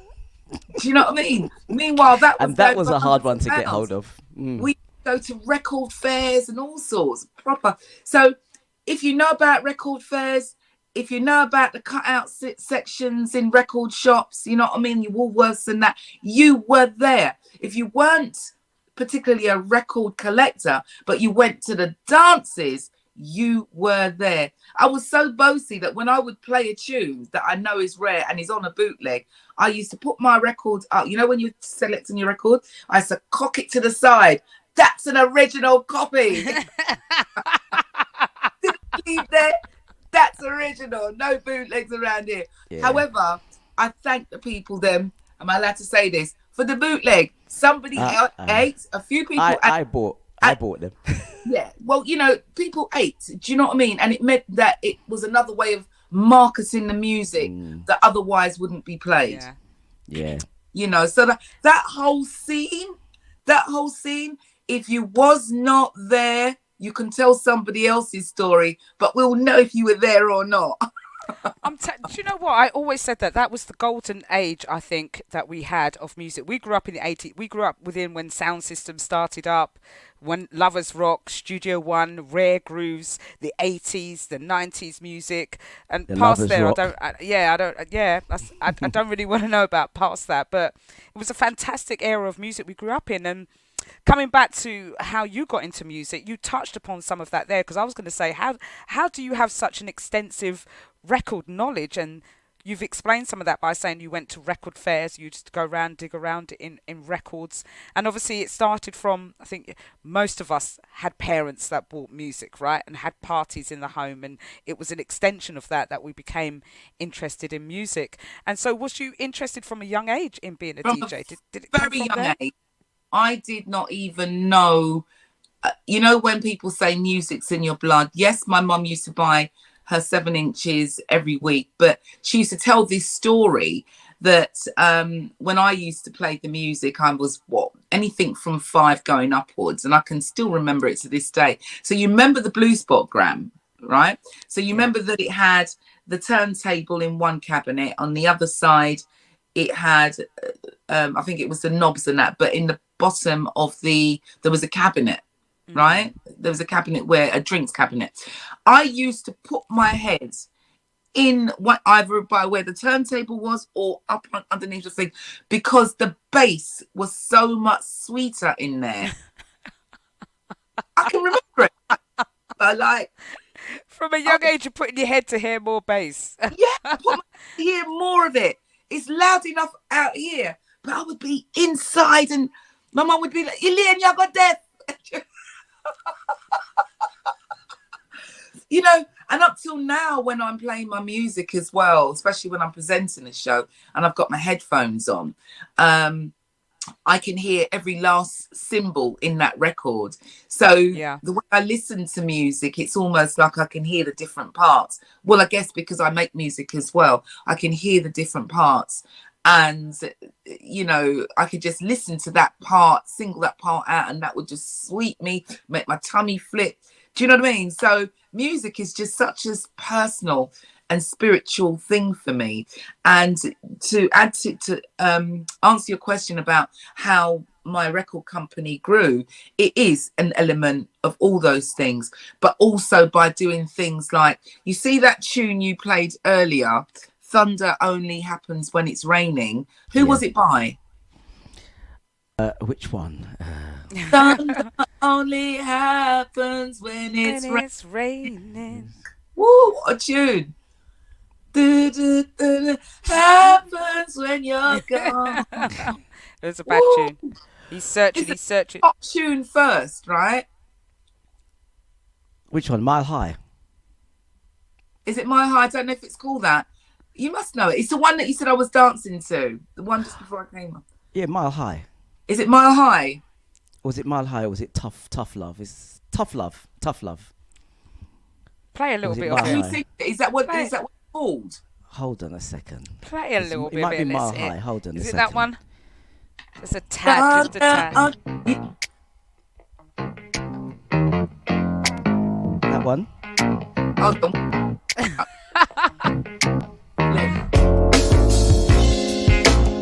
You were dancing to this one as well, though. That one? The chorus is it's a guy and oh, this one, Tough Love. Is it called Tough Love? Yeah.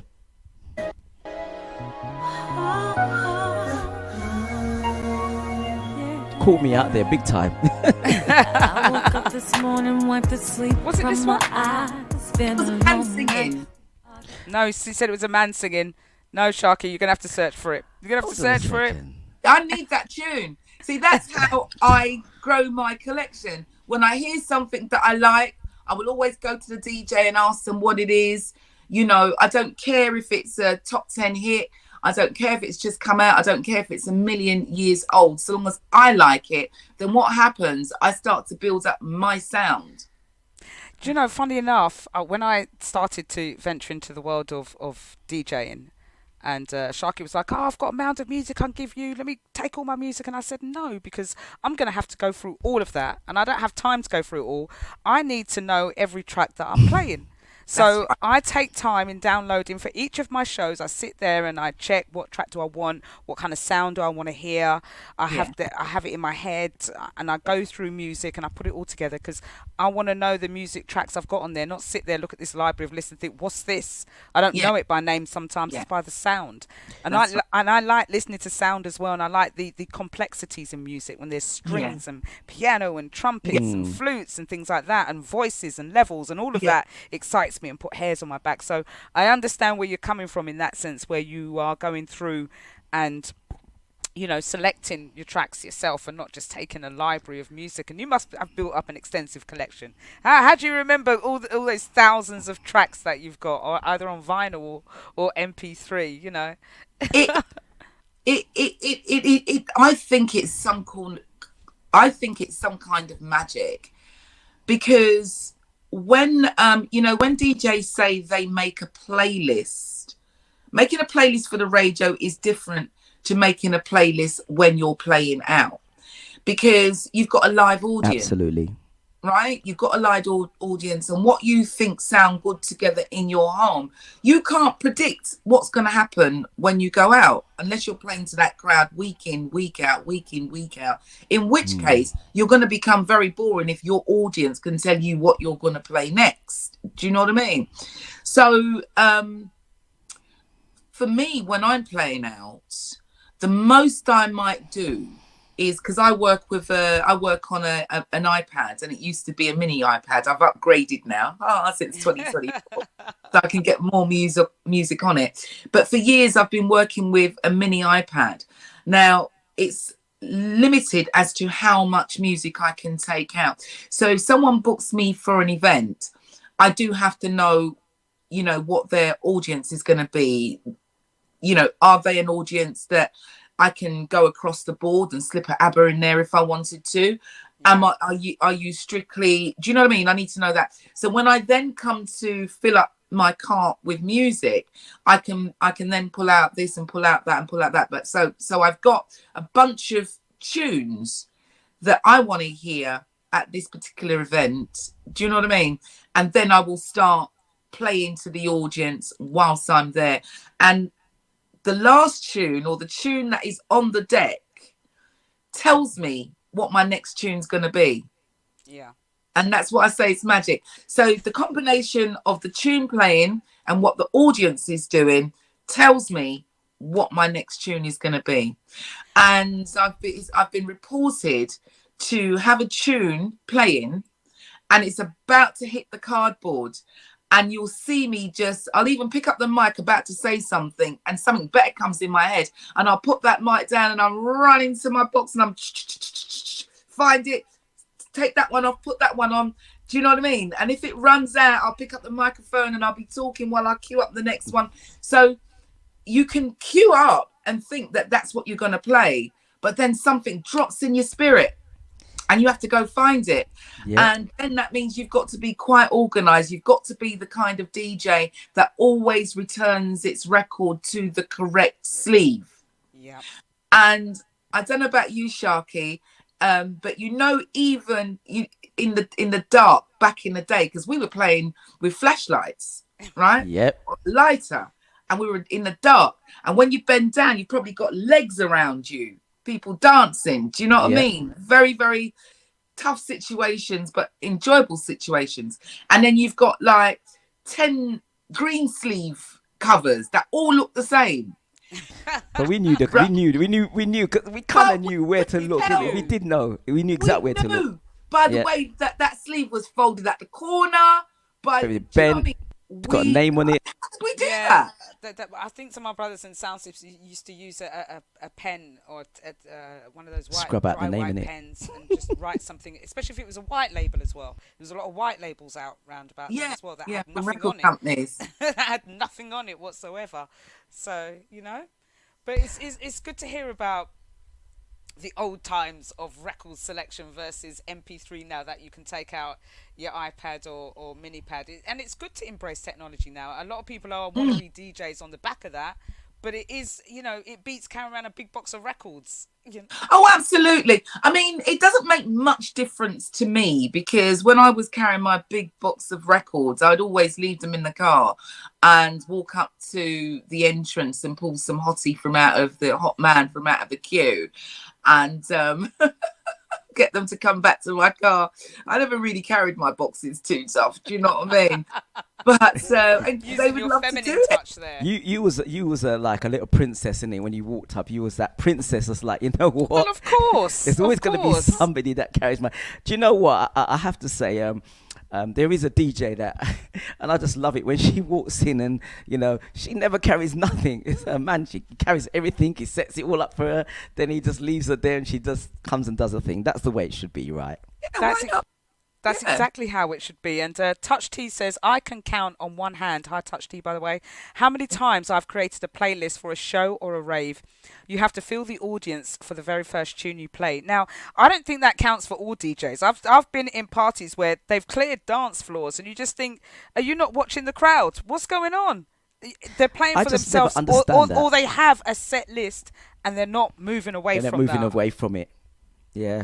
You see, and this is it. You see, one of the things that, one of the disciplines that a DJ should have, unless you're one of the top fives, and I was definitely one of the top fives back in the day, and you'll understand why I'm saying this, is that a DJ should always try to get there at least 1.5 hours before, so that you can hear what the DJ before you played and how the crowd is responding. You know what I mean? Because you can get like some crowds that will stand and hold up that wall. You know what I mean?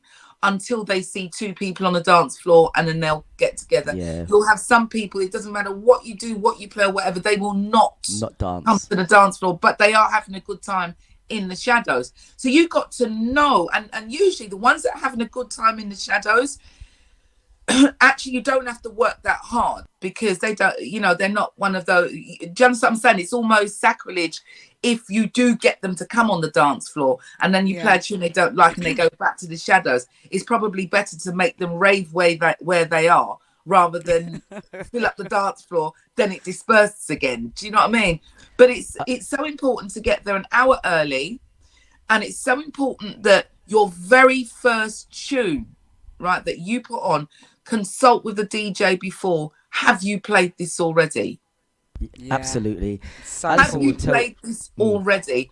Even if 4 tunes down the line you repeat what they've played already, just make sure you don't play something that's already been played. Alison will tell you, HPQ will tell you that I am an early bird. Like if the dance starts at like 9 o'clock, I want to be there at 8. Yeah. And people hate going out with me. Why are you going so early? Yeah. And I like to be from the beginning. I like to watch the crowd. I like to see everything that goes on, so that when I come on, I can make my impact. And that is so important as a DJ. I'm not about coming in lastminute.com. I hate it because it's like, you go in, have you played this? Have you played that? Have you played this? No, what? Yeah. Have you played this genre? Have you gone there? What does the crowd... I like to know what the people's like. So if the DJ's messing up before me, I'm coming on and making an impact. That is very, very important for me. Yeah. And it's very important. Your first tune is so important, What I mean about the top 5s, the top 5s back in the day were DJs that were booked, and you would see their names on 5 different flyers for one night. And what they would do is they would have their own schedule. They're going to be over here at this time, over there at that time, and they'd get to these venues and they'd play for 1 single hour. And they move on the next one, but I mean, I've lived that life. I got, and loved it. So what actually happens is that if you're one of the top 5, then you're going to have the ability to use the microphone. You're a personality, so people have actually come to see you. So at this point, you could pretty much start with anything you want to start with. Do you know what I mean? I've gone in there and not put a single tune on, picked up the mic and just said hello, and I'm getting the whistles and the what have you, and you know what I mean? And sometimes just saying hello tells you what sounds, sort of crowd you've got there, because depending on their feedback, you might say, hi everyone or whatever you, and if it's a bit stone-faced, then you can add them up on you. Do you know what I mean? And see the kinds of response you get, and then that can definitely separate, or what I would call a palette cleanse then from the DJ before. Does that make sense? Yeah. Come in as that DJ for an hour, you bad it up, you mad it up, see you next time, collect 2 money, you're off to the next thing. So in an ideal world, that's how it should technically work. Although you have some DJs that do have an ego that feel that when they want to roll in, they're going to roll in, and perhaps the version they're going to play is going to rock the crowd more than what the other DJ played. You've got that. But Touch T also says, in this day and age, unfortunately, many DJs don't work together. It's sad to see when DJs trying to outwit each other rather than work as a relay team and be able to hand over the baton seamlessly. Such great words, Touch T. It's so true. Excellent. Absolutely. I agree with him. Sometimes DJs before you will sabotage your set. I've had that done to me before. Oh gosh. When I know exactly what you're talking about. It's like they're playing soul and you think, right, I'm gonna come and play reggae, and they come and play soca, or they come play 2 reggae, and you think, you're gonna change it, or they come and play an Afrobeat, 1 Afrobeats on their last tune. I'm like, why would you do that? Well, look, for me, sometimes I see that as a challenge. A challenge, right? And for me, I really don't care what the last DJ plays, all right? Whilst they're playing, and I'll say to them, how long? Once they've told me how long they're going to be on for, how many tunes is that? How many tunes you playing, right? They'll say 2 or 3, right? And so I'm listening to those 2 or 3. Now, I'm putting in my head, well, they've played a load of soul or a load of whatever, so it's up to you now to change that. And courtesy, the DJ before should really keep it on the genre that they're on. Yeah, that's courtesy. That's what I'm saying. Really, but sometimes they're just bad mind. Do you know what I mean? They just they're trying to lead you. You know what I'm saying? But I'm either, if what they've put on, right, has got the crowds going mad, then you carry on. I will either continue it with something that's going to take it up there, or I'll go back to what I wanted it to be. But that's the power of the mic as well. it's important to be able to palate cleanse when you're first coming on. You have to own that audience. Sometimes what I'll do, if you've played like a bag of rare groove or whatever genre it is, I will come on and play one more of that will bad it up. Switch it. Well, and then switch it, yeah. You didn't play this one. You know that. I'm not going to play a bad tune. You didn't play this one. Do you know what I mean? But it should be friendly banter. It should be friendly. Do you know what I mean? So at the end of the day, when we, the DJs, are having a good time, then the audience is definitely having a good time. Yeah. Do you know what I mean? And I don't mean selfishly playing for ourselves, but you know, you're loving what you're putting on, and even if the crowd doesn't actually know that particular tune, if you know what you're doing, you would have played something that they do know, and if you want to slip something in that they might not know, you make sure that you've got something that's a big tune just in case the one that they don't know flops. Yeah. So let me ask you a question now. I feel like female DJs need to work harder to gain their position in this, what I call a male-dominated kind of industry. And in saying that, I know that you've been quite vocal about having to play alongside another woman, or those type of scenarios. What do you think more females can do to up their game or raise their level in this industry for them to be seen or to be booked? Because right now we've probably got maybe a top 5, top 6 of female DJs that will consistently be booked, and the rest are being left by the wayside. Whether they're doing something wrong, whether it be their social media or not getting out there enough, I don't know. But are we attractive enough to be booked? Are we doing enough as female DJs to be on the circuit? Well, I think that we're just as equal as the men. And I think that the reason why certain females, or it seems like there's more males at the top of the in this male dominated arena, is because there's more males, right? And also there are more male promoters. So one of the things in an equal world, right?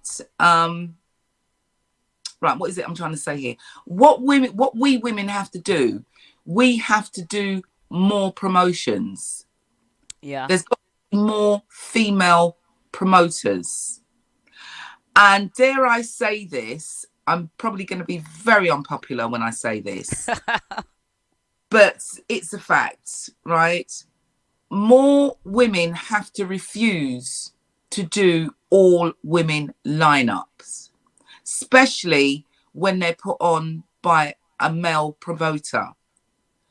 Because to me, and it still feels that way, it just feels like when a male promoter puts on an all-female lineup, it's like, yeah, and it's all female. So they think we're all going to come and, you know what I mean? I don't, it's too gimmicky for me. It's much too gimmicky for me. It's too gimmicky. It's like, it's too gimmicky. They're you know playing what I mean? us lip service. Let's just get all females together and showcase them and it's gimmicky. Because you don't say all male lineup, do you? No, you don't. And there are some real boring, crappy male DJs out there. But just because I second that. I third that. I second that. They think that, you know, they put me to bloody sleep, you know? And you can recite their track list as well. Yeah, you know what I mean? Because they're a man. No. And if they don't stop it, I'm going to put on a gig and it's going to be an all good-looking male lineup. How about that? How many are you going to get then? What, one? Will I make that lineup? Smooth is good looking. I want to know if I'll make that lineup. This pure good-looking man. You know what I mean? Good-looking man. And they have you better put me on that lineup. With pure good-looking man with no belly, right? That's what we're going to be saying. How many I'll definitely of them? make the no belly. actually, some of these men with a little bit of tummy's quite nice, you know. You know what I mean? I don't mind It's funny it you at should all. say that because someone put on Facebook a picture of and say this is what we guys like, and it's women who had a bit of belly, and to be honest, with you, I do like a bit of a belly, you know, on a woman, you know. I ain't gonna deny I actually find it quite sexy, and a lot of us guys do, but women don't say, "Oh, I got to get rid of it." But some of us, we like it. No, but that tune "Clung Clung Clung" comes to mind. You know what I mean? And I know it's a morning show, but you need a little bit of cushion for the pushing there. You know what I'm saying? A little cushion for the pushing. Yes, Oh yes. gosh. I call it the comfort pad. It's a comfort pad. Do you know what I'm saying? Man, there's something to play with, and Robin, you know. I am bored every now and then, you know, but you know, a little bit of cushion is all right. It's not bad, especially when we come to our age anyway, you know?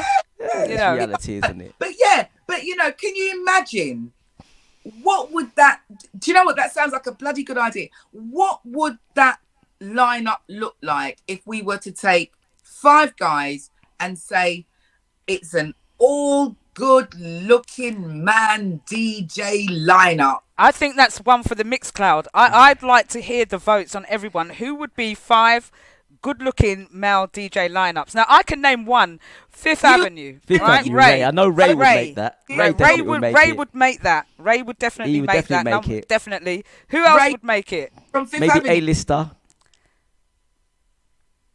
Yeah. A-lister. I don't know what is. Well, we're talking about real well-known DJs on the circuit. A-listers Is it well-known there, DJs? Okay. Oh, sorry, A-lister. G-spot. We can't leave out our Tyrone. You know what I mean? Touch T.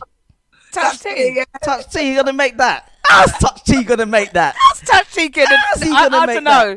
I don't know. I'm on the fence on that one. I love you, Touch T, but I'm on the fence. Oh dear. But we're struggling though. But this is why I think we're struggling. This is why people call me probably a troublemaker, because I just look at things like, yes, I want to have fun, but also it's like, you know, I'm always trying to shake it up so we get, you know, there's excitement. Do you know what I mean? And I think that's what music is about as well. Excitement, you know, the way we were so excited about tracks. You'd go to the record shop, you know, Touch T will know. You go to the record shop, you buy an album, and you would phone up your fellow friend to have these discussions about what about track 3? Remember when Michelle Cello, that album came out? Everybody's on the phone talking to each other. You know what I mean? If it was your boyfriend, he wasn't last night. You know. Yeah. Do you know what used to be good back in the day, which it's not now? It's like you used to go to the record shop in the night time. You just couldn't wait to get into the dance hall and bust this new tune. And it's like, you know, everybody come and what we used to do, scrub out the name of the tune so nobody would have it. Right? And I'll tell you what, I got so much tune to scrub out. If it don't Shazam, I ain't knowing the name of the artist anymore. I got some bangers. I was looking at one day, I was like, I can't remember who it is. It don't Shazam.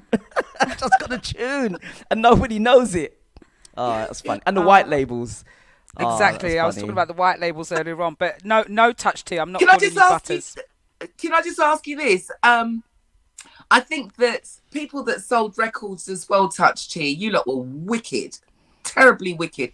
Because have you ever bought a tune that sounded so good in the record shop, and when you got it home, it's like, but this don't sound like what I heard in the record? So many times. Do you know what? Back in the day, like I used to shop in a white guy. He used to own Harvey's record. It was at Finsbury Park before it turned to Footprints record where Victor Anderson worked in.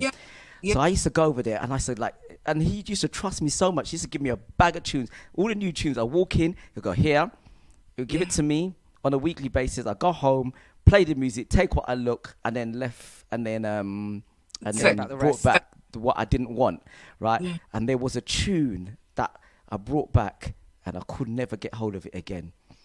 I remember one tune I brought back and I was like, why did I bring it back? I went back to get it. It was sold out. It was a limited amount that came out.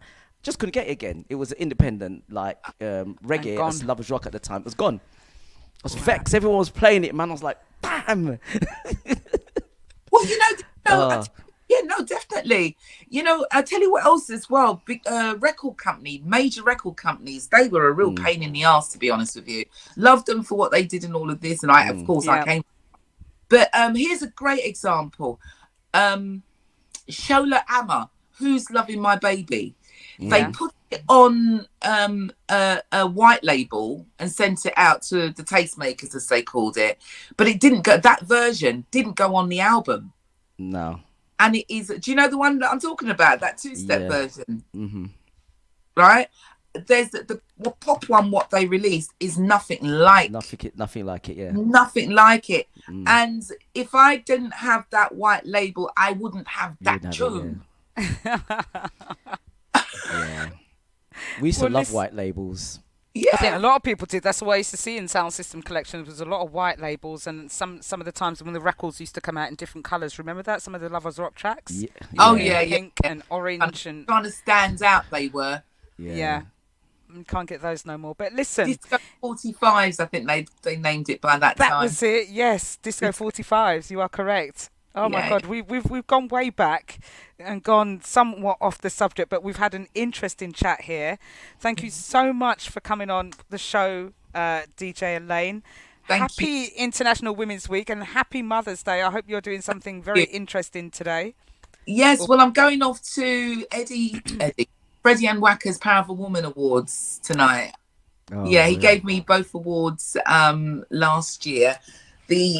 Correct, you did. You won a Powerful Woman Award last year. Yeah, this one is the very, very special one, I have to tell you. That's the Angela and Wacker Award. Can you see it? Lovely. Oh, it looks lovely. It's really lovely, so lovely. And the other one is the Achievers Award, which is that one. Oh, that's lovely. Oh, lovely. Well done to you. Here, but I won't show you them all. But yeah. You know what? Look, you know what? You've got the awards, so you know what? Show them off. That's what I say. You know. And big up to you. Sorry, Sharky, because that's why we brought you on the show. You are inspiring as well as empowering. I'm legend DJ, and a very good one at that. Thank you. And you know what? I have to say, I agree with you. Right? You are a DJ, and that's it. Not a female. You are a DJ. Yeah. And that's it. Full stop. End of. And I think what it is, I don't know. Whenever I am, the only time that I will be in an all-female lineup is if the actual audience is all female. Yeah. Right? So if the actual audience is all female and I've been booked because it's an all-female event, then yeah. But if it's like some geezer, and I'm going to call you a bloody geezer, that's put on an event where it's an all-female lineup, for what? What is the reason? But I still think that enough women are not booked. I still think there are female DJs out there that are good, that are not still booked enough on events. The promoters tend to go to the mainstream DJs, and I get that because they're the people that can attract the people coming into your dance or your parties. But if you're forever blocking out any new talent, how are they ever going to get? Well, you know, I mean, I was lucky when I started, and I don't even know if I was lucky, but I just, like I said, I was a DJ first. And I suppose my lucky side was the fact that there wasn't very many other females out there apart from like Camilla, who was bad in the, in the clubs as well. I think Miss P was just radio. And then I think there was a few white girls in kind of like the Kiss kind of circuit. Yeah, and then there was some very underground female DJs. I can't remember all their names, but just so that I don't meander too much. Just need to run the ads to line with the radio station. Stay right there. We'll bring you back. We'll bring you right back after the ads, all right? Because it's very interesting indeed. See you after this. We worldwide, baby. With DJs from London, Birmingham, Wolverhampton, Coventry, Nottingham, Northampton, Wales, Essex, Bournemouth, Leeds, Manchester, and the USA. We are GY Radio. There ain't no other station. GY Radio is going purple. Join us in the GY room at the Purple Dress Ball, Parliament Square, London on Saturday the 12th of October. New venue, new experiences. Tickets available from www.getyourtickets.co.uk. Get your holidays. Get your weekenders. Get your tickets.co.uk. Levi Washington and DJ Countryman presents the leap year version where a touch of blue day rate. Sunday 31st of March 2024 at Penny Blacks, 132 to 134 Wharfside Street, Birmingham B1 1RQ. You'll be entertained with music by Miss L Vibes, Natural Mystic, Dial Tone Sound, Levi Washington and DJ Countryman. This is a ticket-only event. Tickets start from £7. Available from Hitman, Summit Records and getyourtickets.co.uk. The leap year version, We're a Touch of Blue. Day Rave, Sunday 31st of March at Penny Blacks. More info 07597352547. Are you ready for the ultimate reggae and soul weekend getaway? The Spring Soul Reggae Weekender is coming to the award-winning jacuzzi site, Hemsby Beach Holiday Park, Great Yarmouth, from the 22nd to 25th of March. Over 25 incredible DJs from London, Birmingham, Bedford and Ipswich play the hottest reggae and soul in 3 rooms until 4 a.m, plus live PAs on Saturday. Daytime, there's karaoke, line dancing classes, Zumba fitness, and Wannabe DJ where you the people get to play, plus a nails, hair and massage centre and 360 camera booth. A 10-minute stroll takes you to the beautiful Hemsby seaside town and its golden beach. Our coaches from across the country make it easier than ever for you to join us for this unforgettable weekend. All-inclusive tickets from just £99. Go to getyourtickets.co.uk or for more info, WhatsApp 078 777 99455. That's all. Calling all medical staff to report to the front desk immediately, please. That's all medical staff to the front desk immediately. Thank you. Zoom Banquet and Suite Roadshow presents their Doctors and Nurses themed party. Saturday 30th of March at the all-new Kilburn Bridge, formerly the Bocco Bar, Kilburn High Road, NW6, 6HY from 9:30 till late. Consultants on the night are Swaby Irie, MJR Roadshow, ELC, Mr. Romantic and James Capone. Super early bird tickets at £10. It's £15 after plus booking fee from getyourtickets.co.uk. For coaches from Birmingham and Luton, call 07943 854 001. Don't forget your Doctors and Nurses outfits for Saturday 30th of March at Kilburn Bridge, formerly the Bocco Bar, sponsored by Carry On Comedy's Iron Appa 2024. James Shoe Care is your multi-service store in Barkingside, and Martin Winter has now been trading there for 13 years. Repairing your shoes, cutting your keys, engraving and supplying your sports trophies, stocks, leather and travel goods, repairing your watches and giving you the best service ever. He opens from 9 to 5:30 Monday to Saturday. So pop in. James Shoe Care, 97 High Street, Barkingside, Essex, IG6 2AH. Visit jscbarkingside.co.uk. Call 07985 118 123. James Shoe Care, Barkingside. We're not just a load of cobblers. Here's GY Radio, the little station with big intentions. You better know that.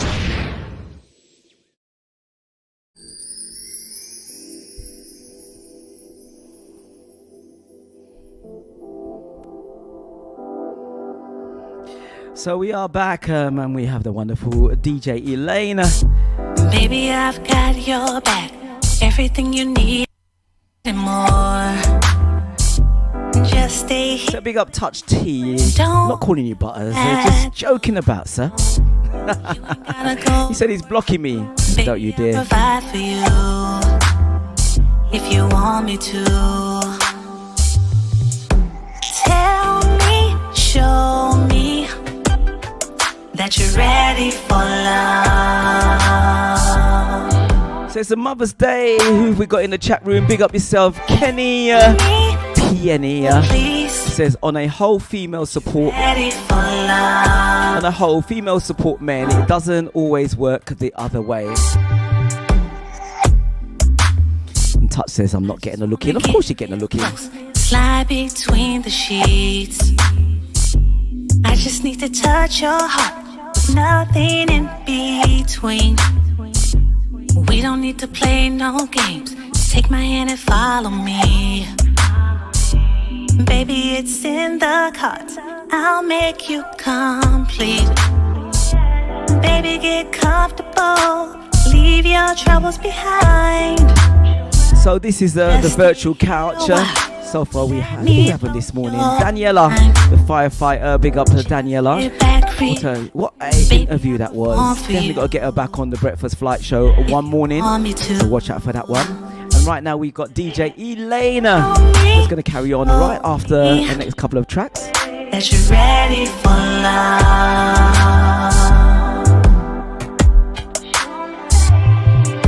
Let me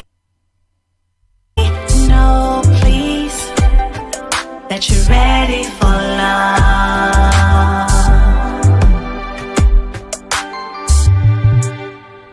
Don't you move.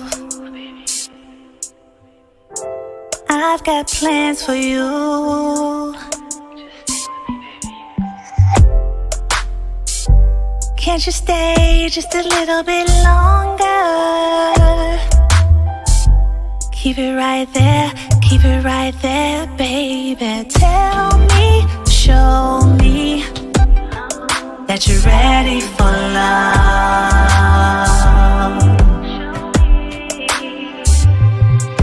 Let me know, please, that you're ready for love.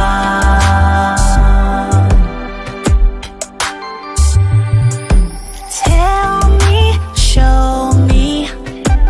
So Touch says, I hate when DJs said a tune was rubbish. And I tried selling it to them, and 2 weeks later, they're begging for the tune. The next DJ played it and bust up the dance. Yeah, that happens sometimes, isn't it?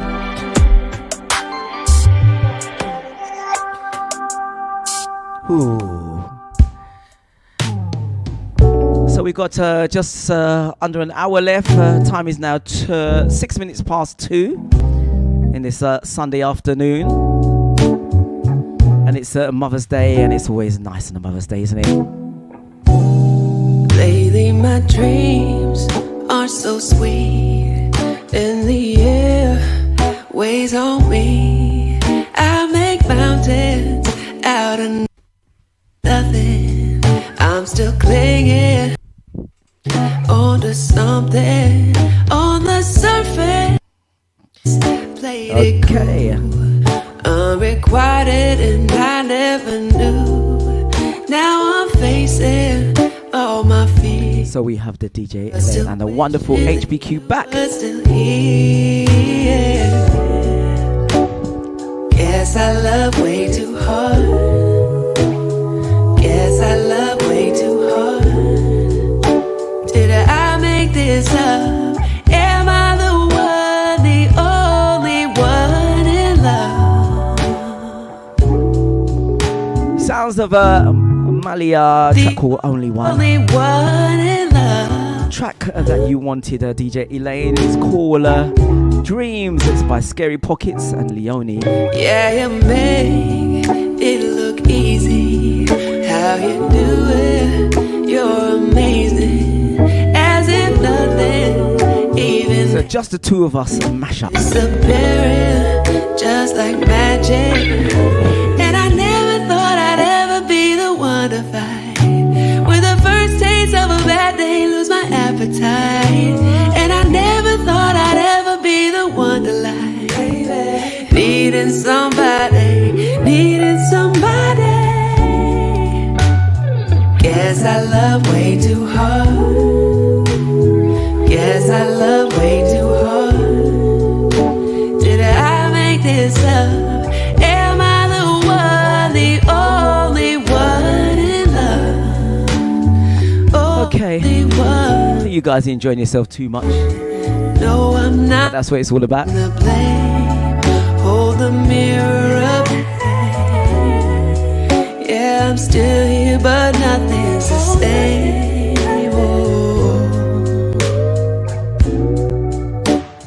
Guess I love way too hard. Guess I love way too hard. Finding this out so late in the game. Lost you so fast. Can you explain?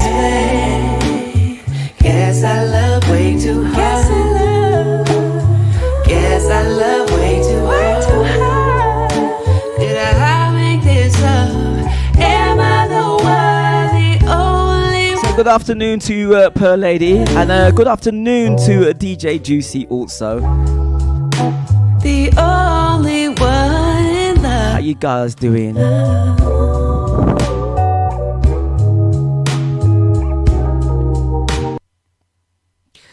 Okay, I think I got a little bit of malfunction going on with the technology here, but you know what? Let me sort that out while you. That was an abrupt end to that track. I was like, it was such a nice track. So I was like.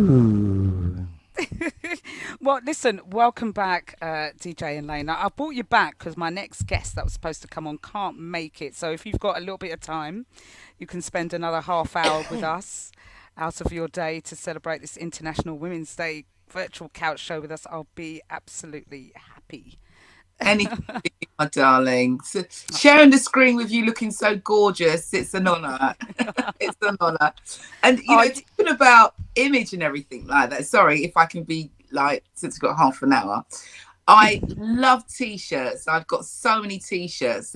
My T-shirts collection deserve its own room. I've got so many. And I believe in knowing what you're wearing. And I love the T-shirt that SharkyD's wearing, Born to be Wild. So I just want to ask him, what was the wildest thing that you've done of late or in your entire life? What's the wildest? Yeah, Sharky, what's the wildest thing you've done of late? Okay. You got me there. One, two. Yeah, okay. Yeah, you got me there. The wildest thing that I've done. I'll have to think about that. The wildest thing. What's the wildest thing that I've done? It's true. I'm having a little think about it, and then let me think about it, and then I can come back to you and give you the answer to that. Do you have a story for us, Elaine? What's the wildest thing you've ever done? Share. Oh my God, what's the wildest thing I've ever done? You've got me now. I've done so many, but which would be? Yeah, I'm just trying to think of what, because I mean, I am quite adventurous, you know, I'm willing to try almost anything. I think, I know this, I have to think about it. I'm sorry, you got me. The wildest thing I've ever done, and I say it's wild, because people do. It's wild for me, right? And even though it was something on my bucket list, it was still quite wild. And that was deep sea diving when I went to Grenada. And what makes it wild for me is that when they do the training, they put you in a swimming pool first. So they put all the gear on you and everything and that. You get in a swimming pool, the instructor gets in with you. And I swear to God, I thought I was going to die. I thought I was going to die. But yet, I still went on the boat, right? Sat there for about 10 minutes because you have to sit on the edge and then they push you off backwards and then you go in. And against my better judgment, I'm still like, oh my God, I'm going to be in the water. Oh my God, what if I drown and all that? And, you know, every time he went to push me off, I was like, no, not yet. I kept grabbing his hand, not yet. In the end, he just pushed me off.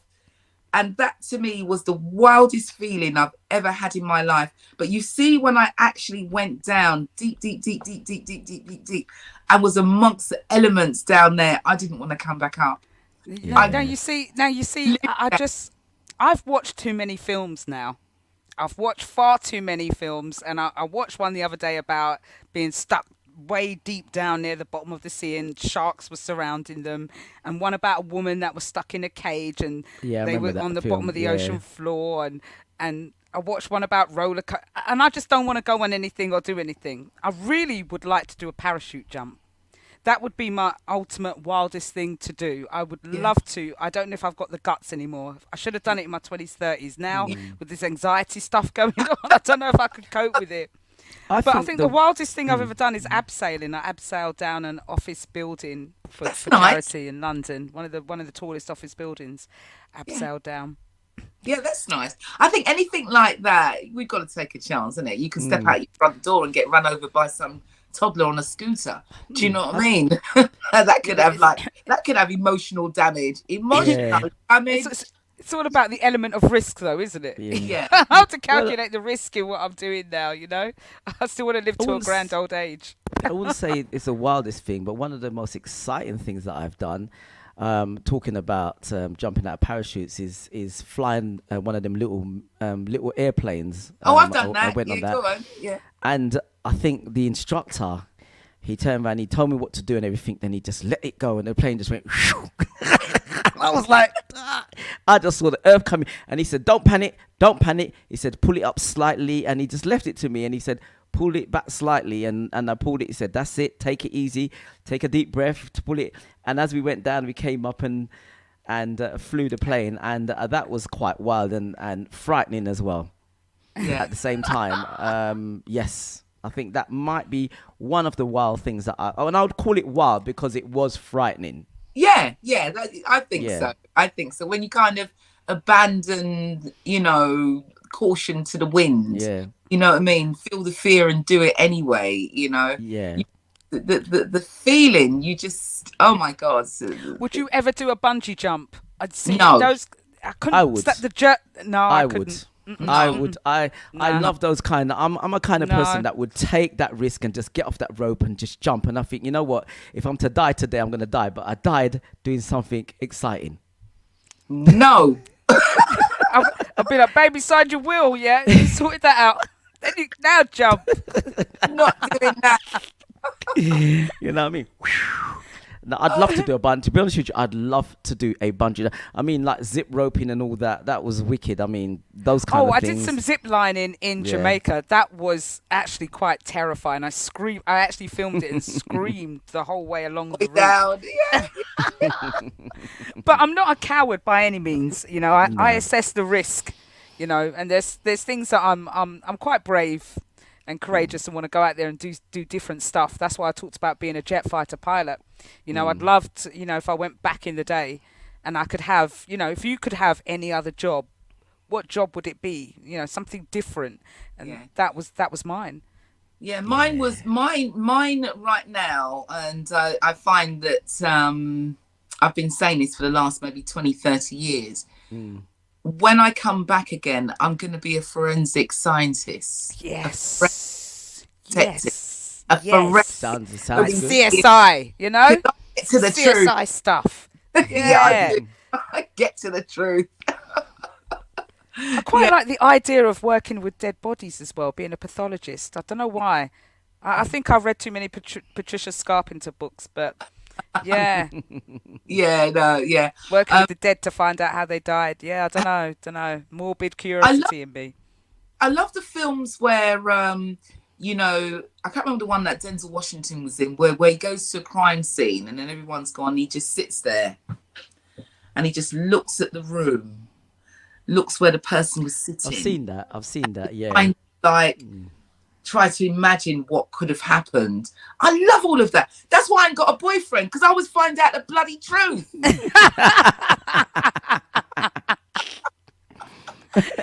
can't get away with nothing. They can't get away with nothing when you're around. I'm telling you. You should have been that.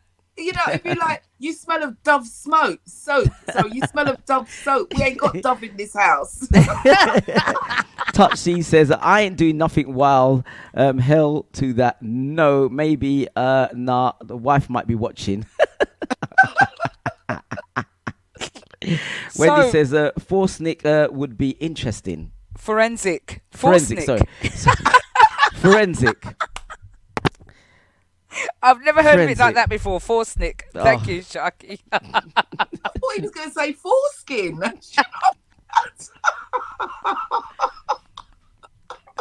Oh dear. Oh my getting gosh. the tongue twisted today.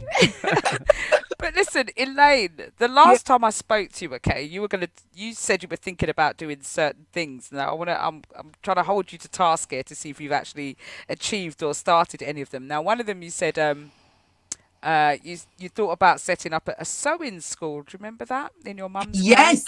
Yes, you're right on time. So we've progressed that a little bit further. Yeah. And at the moment, I'm actually developing the format Well, before you talk about that, tell the others what this is about, actually, the Sewing School, because we spoke about it, but not everyone on Mixcloud may know about this particular project that you're doing. So what it is, it's in honour of my mother, Iris May Ramsey, and it honours many of our mothers as well, because when they came to the UK, the thing that kept bread on the table, or one of the things that kept bread on the table, was the fact that they did a lot of piecework at home, sewing. And I remember my mother having one of those big Brothers machine or Singer machines, one of the big ones, the ones that made that hellfire noise, as well as a little overlocking machine and all of that. And I remember, like, a guy then would come along with a bundle of material. It might be all the sleeves that goes to the body or whatever, and you would get paid according to how many you sewed, piecework, right? Yeah. And one of the companies she worked for was oh my God, what was that old time department store? I can't remember now, but it will come back to me. British Home Stores, right? Oh, VHS. Yeah. And she used to make all my clothes as well. And, you know, you could give her a picture and she could copy that and it would be just how you want it. So for me, I think that it may be a dying art. And especially with our parents' generation, Uncle might come round the house and one of the first things they'll say is, "You have a trade? What's your trade?" Yeah, I remember them days. Boy and girl must have a trade. You must have a trade. Because if you've got a trade, you won't starve, right? So I decided then when she passed that I want to somehow continue that, you know, that, call it philosophy then, that everybody should have a trade, and set up the school where I have like a classroom of, at first I was going to make it for young mothers and young girls, right? Which means that at the end of the course, they're able to sew. And if they wanted to go, if they wanted to go off and start their own line or whatever, they've got something that they can do. Do you know what I mean? And they can make money from it, because if you learn to sew well, then you've got somebody who's getting married who wants all their bridesmaids' dresses sewn. Do you know what I mean? So once you've got a trade, you won't starve. You know, if you're a young man and you can paint and decorate, there's always somebody who needs their house painted, and maybe that young mum cannot afford the going rate, but you could charge even half and you're still going to be better off than doing nothing, because 100% of nothing is nothing. Do you know what I mean? So so with your question, it's something that once what I'm like anyway, once I start something, push the button on something, I like to know that I can reach the end point with hardly any, if there is going to be any hiccups. Do you know what I mean? I want that, you know, and because this course is going to be something like a 2-month course or something like that, I've still got some other things to put in place, like get the teachers in place, get the machines in place, because one of the things that goes with this course is that I want the machines to be given to the students, so that the machines will come in brand new and that is their piece of equipment. They'll learn to use it. By the time they finish, they take that machine home with them, and then they can start looking after themselves. You know what I mean? That's really so good. every single course, or every single course, the equipment will belong to the students, so that they don't just come out with a bit of paper saying I can sew, but then can't find the money to buy the machine and all of that. So that's give really them good. that. So, you know, it's taking me a bit of time because I can't afford to buy the machines, you know. So I've got a lot of fundraisings to do, a lot of talking about it on shows like this to get people involved, and you know, and then you know, today I was thinking, how do I nominate the students then?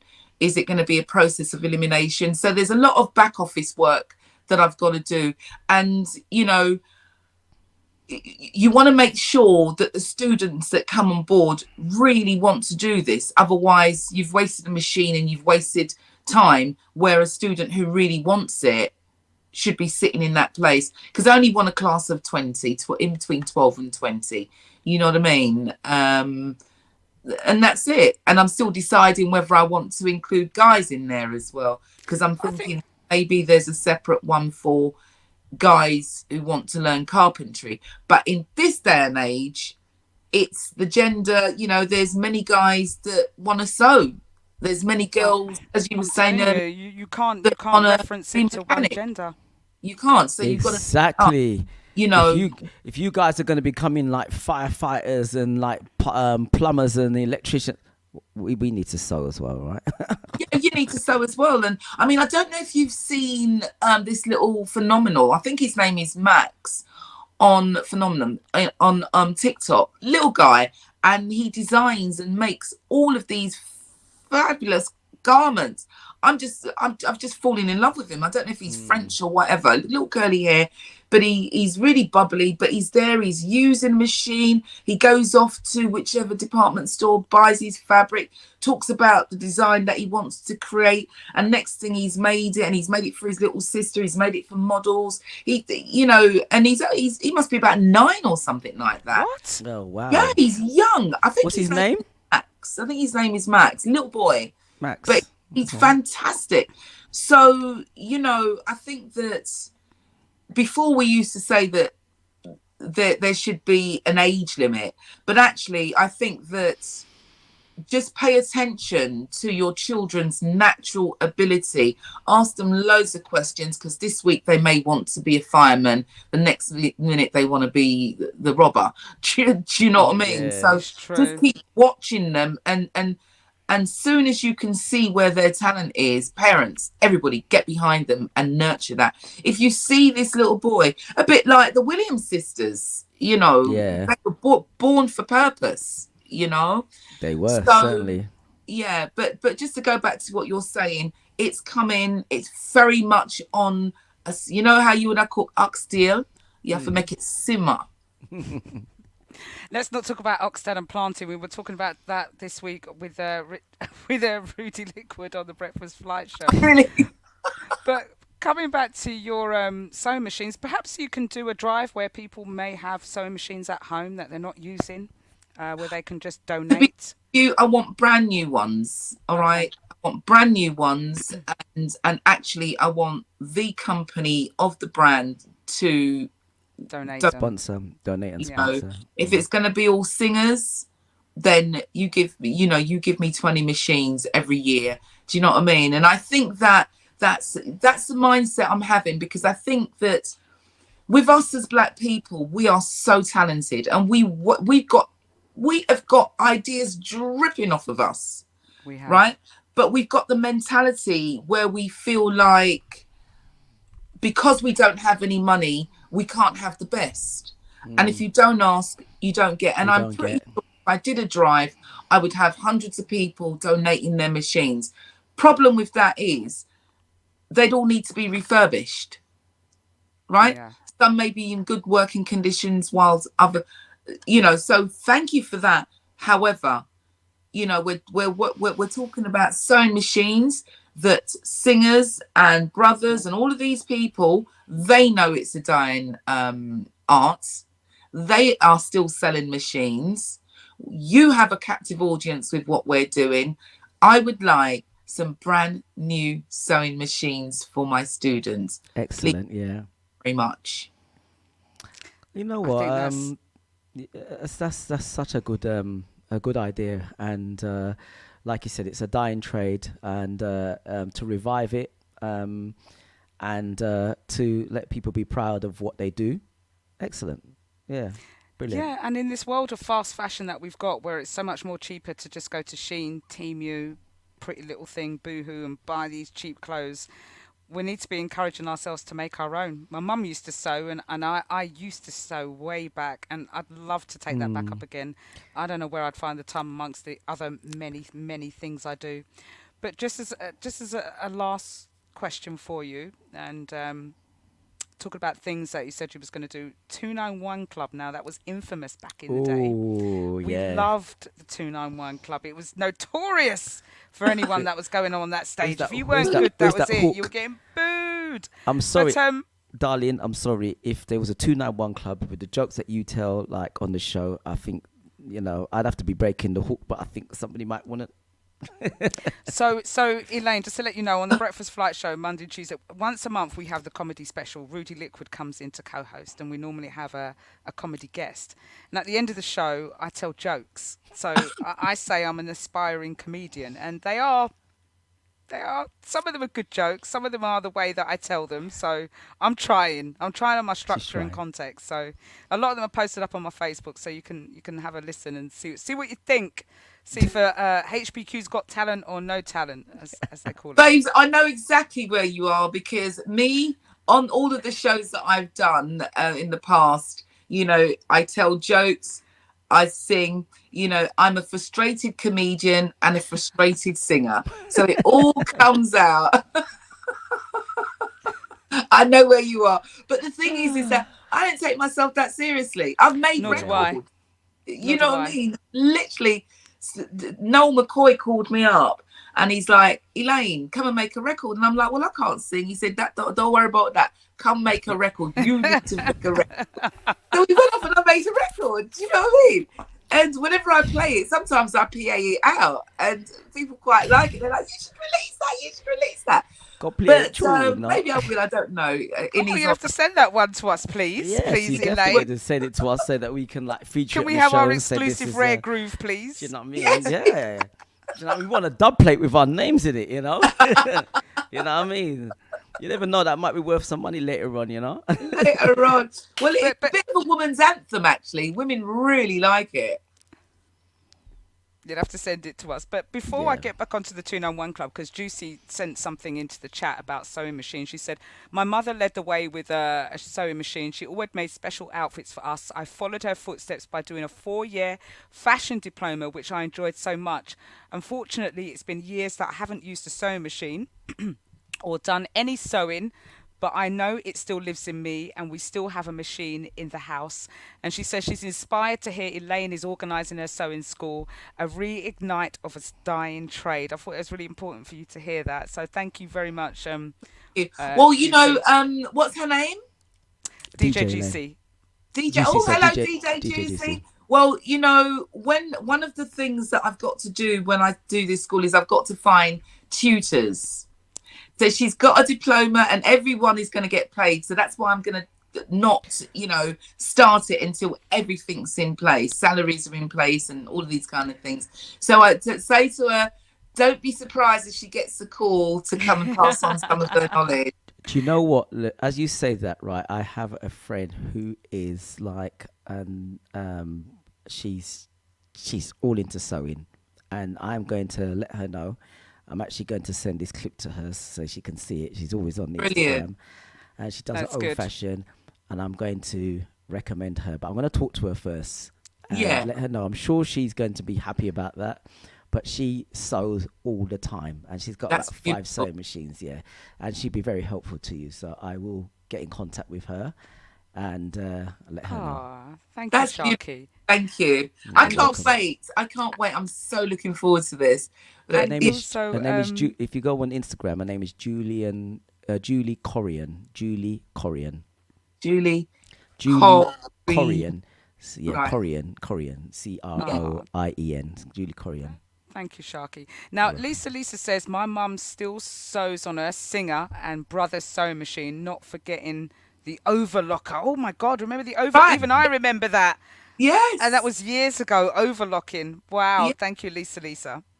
Thank you, Lisa. Yeah, it's beautiful. I mean, the thing is that you've got TikTok. I love TikTok. So do I. I stayed up till 4 o'clock in the morning with TikTok. I love the people on TikTok. I love anybody that's taking the time to make such great content. And, when you see these people who are doing, I think they call it life hacks. Oh. And when you see, I lose my mind every time I see a life hack. But when you see people who will take an old garment and turn it into whatever. Did you used to turn your jean trousers into jean skirts? Have you ever done that? I just saw that one the other day. They cut it into a skirt and a bag, right? Yes. They did it into a bag with roses Yes, on it. Listen, or the one, have you seen the one with the t-shirt and they get the scarf and they put the scarf through the t-shirt and it turns it into like a halter neck top? It's amazing. Amazing. I'm not chucking out anything now. No, back in the day, we used to cut our jeans, unpick it, and I can't remember. And I think we used to sew a V in the front and turn it into a mini skirt, or we used to cut the bottoms off and fray the bottoms. Oh, do you remember the frayed bottoms? Yeah. Gold tip shoes. You remember that era? Or the seamed jeans when you used to seam your jeans. Remember that? Front, yes. Yeah, we used to seam your jeans or the frayed bottoms. Anybody who's of our age, we're going to know because they're going to agree with this. You know about seamed jeans and frayed bottoms, yes. And the frayed bottoms. If you didn't wear that, you weren't there. You know what I mean? You just weren't there. You know. But with the sewing, it's like you can buy something from Primani. You can go and get some. I don't know. Take a t-shirt from Primani, you can get some sequins or patches or whatever, and you can transform that dress, that coat, that t-shirt into something else just by having a sewing machine and actually putting that on the market as a one-off piece and make a lot of money from it. You know, so there's, you know, well, we're wearing all of these designer things. What it comes from sewing. Exactly. All you need is a good material and be able to sew sufficiently and, create a garment. So I believe that if I can kit out some young ladies with this tool and skill, you know, I believe that I would have kept a few people working. What? Sorry, I'm laughing because DJ Juicy's put, I still cut my jeans and make some serious batty riders.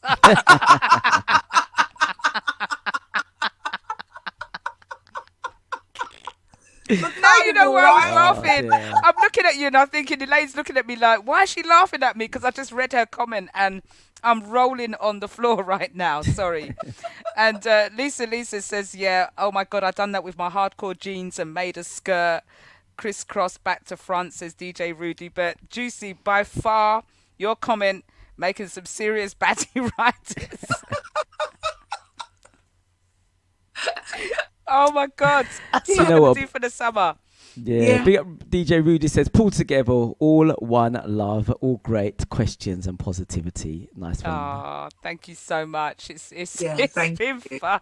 I'm telling you. No, oh my gosh. Well, DJ Elaine, go ahead. Sorry, darling. For everybody that's listening, sorry to jump in there. You know, I do juggle a lot of balls, quite literally, and you look really. You know, I wish really? I had right now. you walk right into that one. But you know, but keep up with me. Just go to my website, elainesmiths.com, which is ELAYNE Smith.com, and then you'll see all of what I'm doing there. I'm just taking my time. All join every single thing that I'm doing, and when they're all ready to come out, they will come out, but they will be coming out, especially him and her-ology and all of these things. Oh yes, got to look forward to that. But before I forget, we were talking about the 291 Club and whether the 291 Club was going to be revived or not. There was some hearsay, some talk, some speculation. So DJ Elaine, please help me out here. 2025. Yeah. So you hear that, guys? Exclusive. 291 Club is coming back 2025. 2025. And fingers crossed, I hope you will pray for us that it will be the original team, the full team that will come back together in 2025 to deliver a series. So, you know, we're working on that because the 291 Club, man, I can't go anywhere. That was fun. It's iconic. Do you know what? It's actually iconic. And you know, I actually think that it will really go down quite well because I mean we've got like all our comedians now, and you know they've obviously made their stamp and they do their rounds, but that was a chance for people to get out there and show what they're worth, and I can't wait to see somebody getting dragged off the stage. For those of people who don't know the 291 Club, that's something that would be a sellout, you know. Cut your I'm looking teeth on forward the to it. 291 Club, don't you? Yeah, yeah, Mm. definitely. Well, it was a case of if you can last to 3 minutes without them booing you off, then you've survived. Or if you get booed off, then you go away, fix up, look sharp, come And back come again. back. They definitely would. And you know, the funny thing about it, people often say to me, you know, X Factor's, you know, taken over or whatever from the 291 Club. And the way in which they've done it is Simon Cowell has become the audience's voice. Mm. Yes. So where the audience was the judge, in the sense, we had judges, but the audience would let you know by going boo. Simon Cowell with his one voice says you're not good enough. Yeah. You know what I mean? Yeah. It's a lot. But Yeah. I'm not saying anything about them or whatever, good luck to them or whatever. But what I'm saying is that when you've got the audience, more than one person. Yeah. That was ruthless, though. Sorry, I'm sitting there smiling still at Juicy's comment anyway. And also, yeah, it was ruthless on the 291 Club. I don't know if I could stand up there and say, yeah, I'm going to go and do a 3-minute thing here. I'd be too scared. I definitely couldn't do that challenge. You probably could, and you could, because, I mean, look, you present a show, all right? And the minute you turn that mic on, the minute you go up on screen, you're subject to criticism, right? So you have, you know, quite a lot of bravery going on there. So you're still up for criticism. Do you know what I'm saying? And if you're anything like me, in still my over 40 years I've been in this industry, and I still get butterflies. Coming on here today, I still had butterflies. And the butterflies for me is that I care. I care about how I come across. I care, you know, I'll feel away if I don't know something, or if I fumble something, or if I fluff too much, or do you know what I mean? I care, you know. I care about leaving a good impact. You know what I'm saying? So, you know, you would do it if singing was your thing, and the 291 Club was about. You would do it. Your friends would tell you that you're good enough. Go and do it. You would. We'd probably need to have like a bucket by the side for nerves or whatever when people throw up. But you would do it. I'm telling you, because live criticism is different from when you are on TV. You haven't got Twitter and live crowds shouting at you or telling you what they think. You know, when you are on a stage with a crowd telling you what you think, it's a different. I think it's a whole different ball game. You know, you can hide behind a screen. I can hide behind Mixcloud. Someone could be sitting there being a warrior chief, and I'm picking it up 2 minutes after the conversations come in, or they don't actually write it, but they're thinking it. But with something live on stage with people throwing out exactly what they think, you know, you do have to have a little bit broad shoulders, you know. Yeah, and you know, I commend anyone that does it. I really do. Yeah, no, I agree with you there. Good point. But I think you would do it if singing was your thing. I think you would, because it's you know, it's the energy, isn't it? You the ancestors. Somehow, when you are interested in something, and if that's a route you've got to take, do you know what I mean? Somehow you get that energy for that thing. Because I was the presenter, and sometimes they used to try boo me, but I used to step forward and I weren't having it. And I'd soon, I mean, I remember once, I think it's still up there somewhere, where I was doing a link and someone from up in the stalls went, "Shut up!" And I just turned calmly in the middle of what I was saying. "I will shut up when I'm finished." And the whole place went mad. Boy. And then they just silenced and let me finish what I was doing. So it's like, but that there, I never thought what I would do if I got booed. But because I come from Brixton, I'm feisty anyway. Do you know what I mean? I'm saying to that person in front of an audience the same thing that I would say to that person if it was just me and them. Yeah. Because that's you. You're brave and iconic. That's why I've got you on the show, my darling. But listen, we are coming up to the last 15 minutes of the show. We're going to end it very shortly. We're going to let Sharky play some music, have a little roundup here. You've been an absolute pleasure to have on. Thank you for extending your time on the show as well. And having us come through to my guests who unfortunately couldn't make it, but it's been a pleasure. I always wanted to come and get you on the virtual couch. We had a little radio show, but I wanted to bring you on main screen, and I've done that, and I'm very happy, and I'm going to be here in the background supporting all of your projects, and hope to help you advertise them out there, especially for the Sewing Machine School one. Yeah. And look forward to the 291 Club next year. I'll be certainly there. I'll be sitting there supporting, definitely.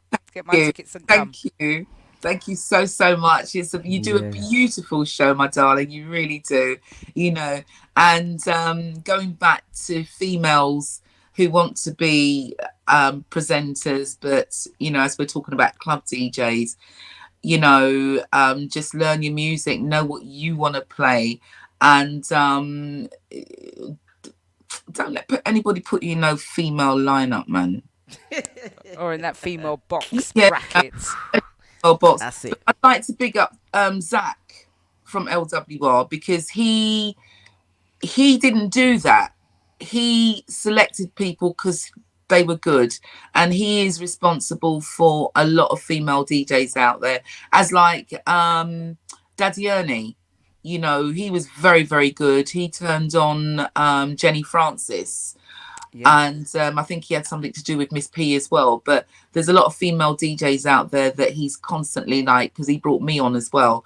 He sees them, likes them, and brings them on. I think Touch T is a massive championer of you. He absolutely gushes when he talks about you. Oh, thanks, Touch T.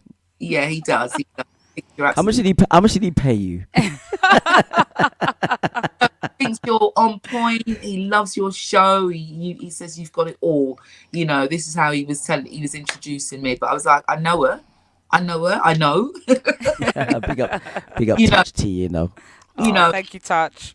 No, but this is true. But what I'm saying is,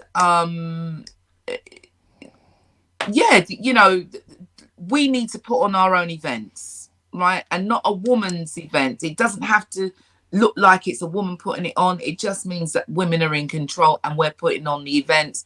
And it's not that we're putting on just females or just men. We're just putting a good lineup for that event. You know what I mean? You're absolutely right. We do need more female promoters out there. And I think as also, you said, sorry, I've got to add this as well, right?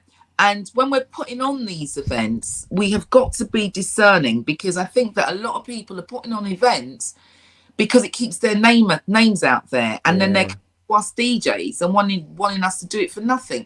No, do your due diligence and pay the going rate. And DJs only work if they're giving you the going rate, right? And I think that, it was something important I was going to say. And I think there's a number of female DJs that are accepting rates that aren't the going rates for their gigs as well. Because Don't do it. And that's why we need to do our own events. So what I'm saying here as well, stay away from promoters who are just looking the glory in the sense, oh, I'm doing this, I'm doing that. So they're constantly, right? You need to be with people who's running this thing like a business. They know that their outgoings is this, and they know that they're going to pay wages to their DJs, minimum fee, $3.50 an hour, I think it is, or $3.50 for the night, whatever it is. Do you know what I'm saying? Yeah. And they're not, and they're doing their marketing. They're going to put bums on seats. Treat it seriously. Yeah, it's not just a boys' night out. Do you know what I mean?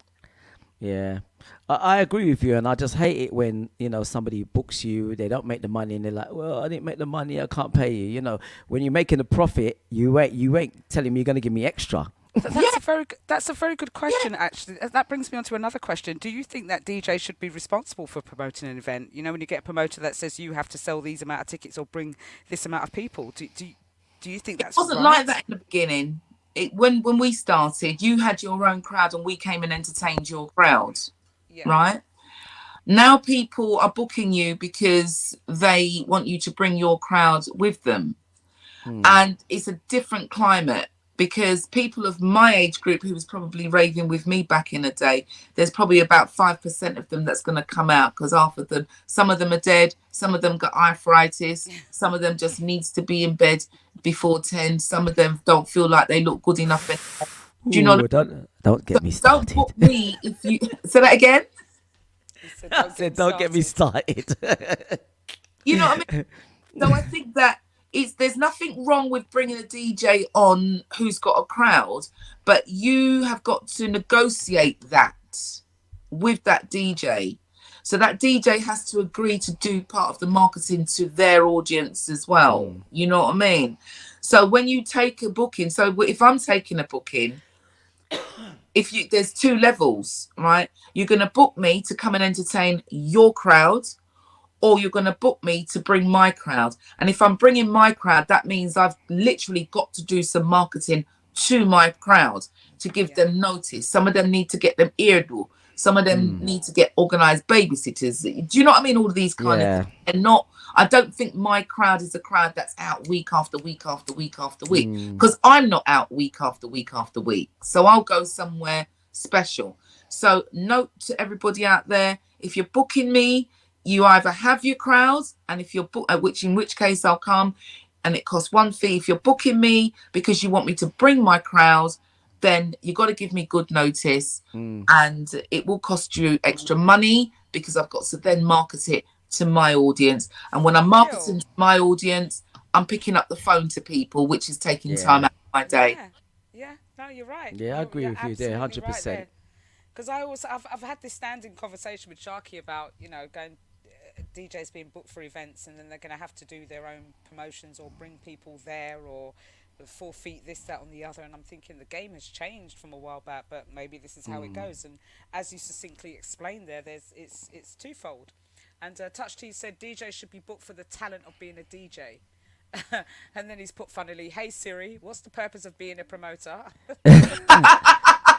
You know what? I agree with him I definitely agree with him that 100%, because if you're going to put an event on, right, you need an attraction. You can't say to a DJ, bring your people. You need to bring your people to be on my bill. Yeah, you put your best DJs on, and then you may ask them and say, look, put it on your social medias, but don't rely on that. You are the promoter. So if you're promoting an event, it's your responsibility to get people there. If you want DJs to put it on their socials, then yes, say that. Put it on socials. I'm quite happy to do it. But don't rely on me to be promoting your event, because you're making a profit. I ain't getting that profit. Yes. Well, that's union promoter, don't. Union promoter. Your idea, you want to do this event. Yeah. You must have a big database of people. But Touch actually says here, a good point here, promoters should have the money to pay DJs before they put on the event, and not rely on the night for the money, which I've seen it happen sometimes. I didn't get enough at the door, so I can't pay you. That's not my problem. Happens all the time. All the time. That's, you know what, I've got to a point now where I ask for my deposit. Tell them straight, yeah. You have to do that professionally. Do you know, just to tell you a quick story, I can't remember what his name is now, but he actually came up to me and reminded me of this. Years ago, I got booked for this event. It's a massive hall. And usually back then I used to get my deposit up front, because I was really kind of on it, right? But this time I didn't. Got there, and remember earlier on I was telling you about people just on the walls and wouldn't come out. So I literally stopped the music, walked the microphone down. So I came off the stage, went to the middle of the floor, stood in the middle of the floor. Everyone was watching to see what I was doing, because it's silent in there now, and they're all lined up. And then I stamped on the middle of the floor, and I jumped on it and everything. And I walked back up to the stage, and I said, yeah, just as the promoter told me, because before I took this gig, I asked them for the B plan, right, of the building. And I've now double checked. You're safe to enter the center of the dance floor. It will not sink. That's a good one. I might teeth that off of you. Right? But if you can imagine, this whole place is silent. And that took me about 2 minutes to do. And everybody's watching me to see what I was doing. And by the time I went back up there, they just cracked up like you did. And then I just dropped a big tune, and everybody came to the dance floor and never left until I came off the dance. Anyway, off the decks. Anyway, end of the night now, I'm coming to the promoter for my money. He's sending me back. It never get full up like he expected it to be. I calmly looked at him and said, I did my job, did I not? And he said, you were the only person to get them on the dance floor. Pay me my money. He took his money and he paid me. I couldn't argue with him. And he came back, I think it was last year, and told me the same thing. He bucked me out on the road. Do you know what I mean? So to me, it's like too many people has taken up DJing and going out and playing as a hobby. Yeah. And just to see their name, their lockdown hobby.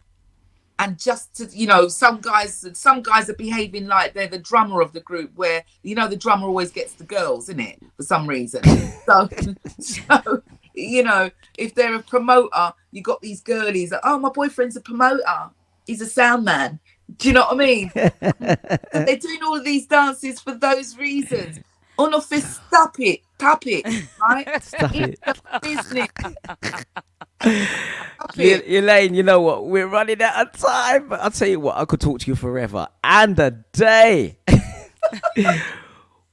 Final words. I'm telling you, thank you so much. Thank you, Elaine. We're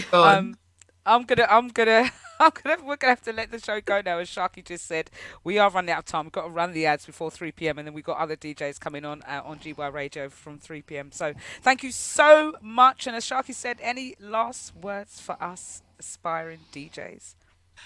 Just do what you love. Love the life you live and live the life you love.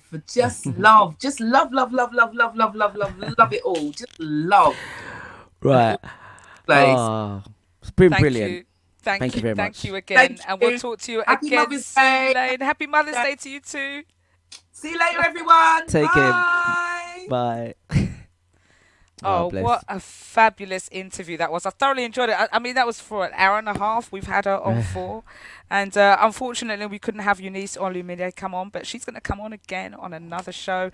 Sharky, I'm going to roll it over to you. Thank you so much, Mixclouders, and everyone else who came in on the conversation. The virtual couch was back. I'll be back next month. Got to tell you about something special happening next week. I'm going to have a special audience, a live audience with the one and only Junior Giscombe, live and direct. So tune into that next week, Sunday from 1 p.m. Sharky, thank you so much, sir.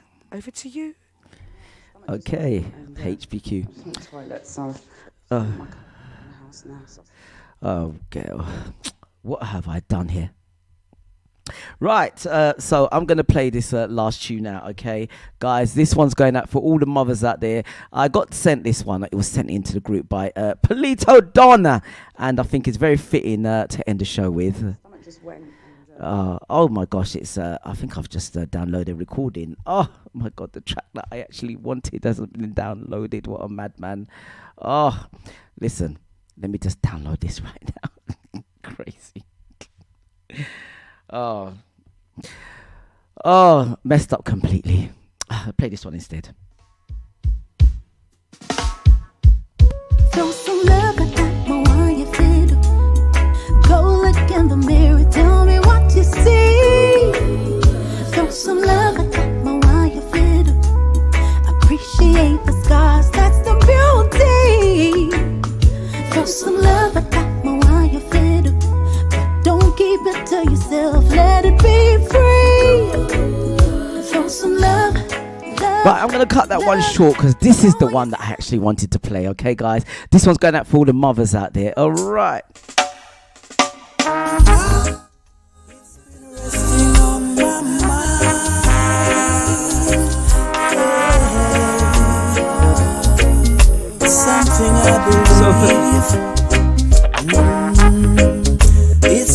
So for those of you on GY Radio and Mixcloud, we're going to say goodbye.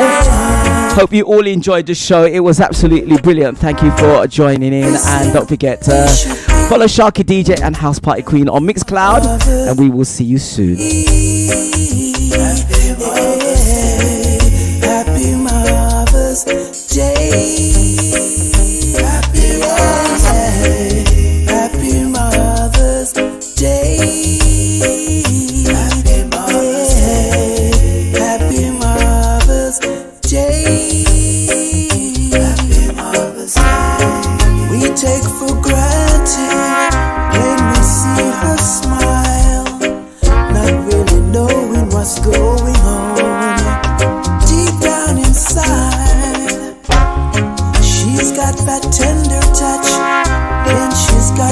of love. She's a superwoman. That's why every day should be a happy Mother's Day. Happy Mother's Day. Happy Mother's Day. Happy Mother's Day. Happy Mother's Day. Happy Mother's Day. Happy Mother's Day. Happy Mother's Day. She has intuition, knowing what's best for her child. Unconditional love, never selfish with her hands. God bless this woman, mother of mankind. Give her praises every day. Every single day should be a happy Mother's Day. Happy Mother's Day. Happy Mother's Day. Happy Mother's Day. Happy Mother's Day. Happy Mother's Day. Happy Mother's Day.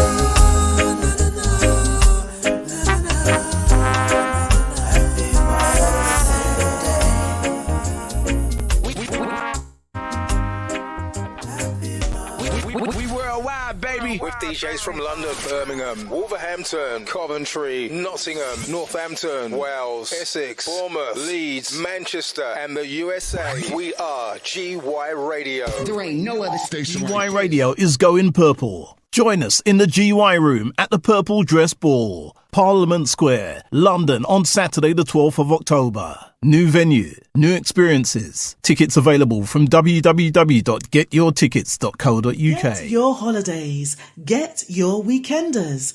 Get your tickets.co.uk. Levi Washington and DJ Countryman presents the leap year version where a touch of blue day rate. Sunday 31st of March 2024 at Penny Blacks, 132 to 134 Wharfside Street, Birmingham B1 1RQ. You'll be entertained with music by Miss L Vibes, Natural Mystic, Dial Tone Sound, Levi Washington and DJ Countryman. This is a ticket-only event. Tickets start from £7.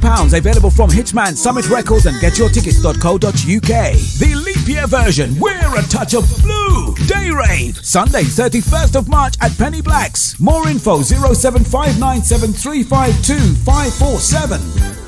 Are you ready for the ultimate reggae and soul weekend getaway? The Spring Soul Reggae Weekender is coming to the award-winning jacuzzi site, Hemsby Beach Holiday Park, Great Yarmouth, from the 22nd to 25th of March. Over 25 incredible DJs from London, Birmingham, Bedford and Ipswich play the hottest reggae and soul in 3 rooms until 4 a.m, plus live PAs on Saturday. Daytime, there's karaoke, line dancing classes, Zumba fitness, and Wannabe DJ where you the people get to play, plus a nails, hair and massage centre and 360 camera booth. A 10-minute stroll takes you to the beautiful Hemsby seaside town and its golden beach. Our coaches from across the country make it easier than ever for you to join us for this unforgettable weekend. All-inclusive tickets from just £99. Go to getyourtickets.co.uk or for more info, WhatsApp 078 777 99455. That's all. Calling all medical staff to report to the front desk immediately, please. That's all medical staff to the front desk immediately. Thank you. Zoom Banquet and Suite Roadshow presents their Doctors and Nurses themed party. Saturday 30th of March at the all-new Kilburn Bridge, formerly the Bocco Bar, Kilburn High Road, NW6, 6HY from 9:30 till late. Consultants on the night are Swaby Irie, MJR Roadshow, ELC, Mr. Romantic and James Capone. Super early bird tickets at £10. It's £15 after plus booking fee from getyourtickets.co.uk. For coaches from Birmingham and Luton, call 07943 854 001. Don't forget your Doctors and Nurses outfits for Saturday 30th of March at Kilburn Bridge, formerly the Bocco Bar, sponsored by Carry On Comedy's Iron Appa 2024. James Shoe Care is your multi-service store in Barkingside, and Martin Winter has now been trading there for 13 years. Repairing your shoes, cutting your keys, engraving and supplying your sports trophies, stocks, leather and travel goods, repairing your watches and giving you the best service ever. He opens from 9 to 5:30 Monday to Saturday. So pop in. James Shoe Care, 97 High Street, Barkingside, Essex, IG6 2AH. Visit jscbarkingside.co.uk. Call 07988 085 118 123. James Shoecare, Barkingside. We're not just a load of cobblers. Here's GY Radio, the little station with big intentions. You better know that.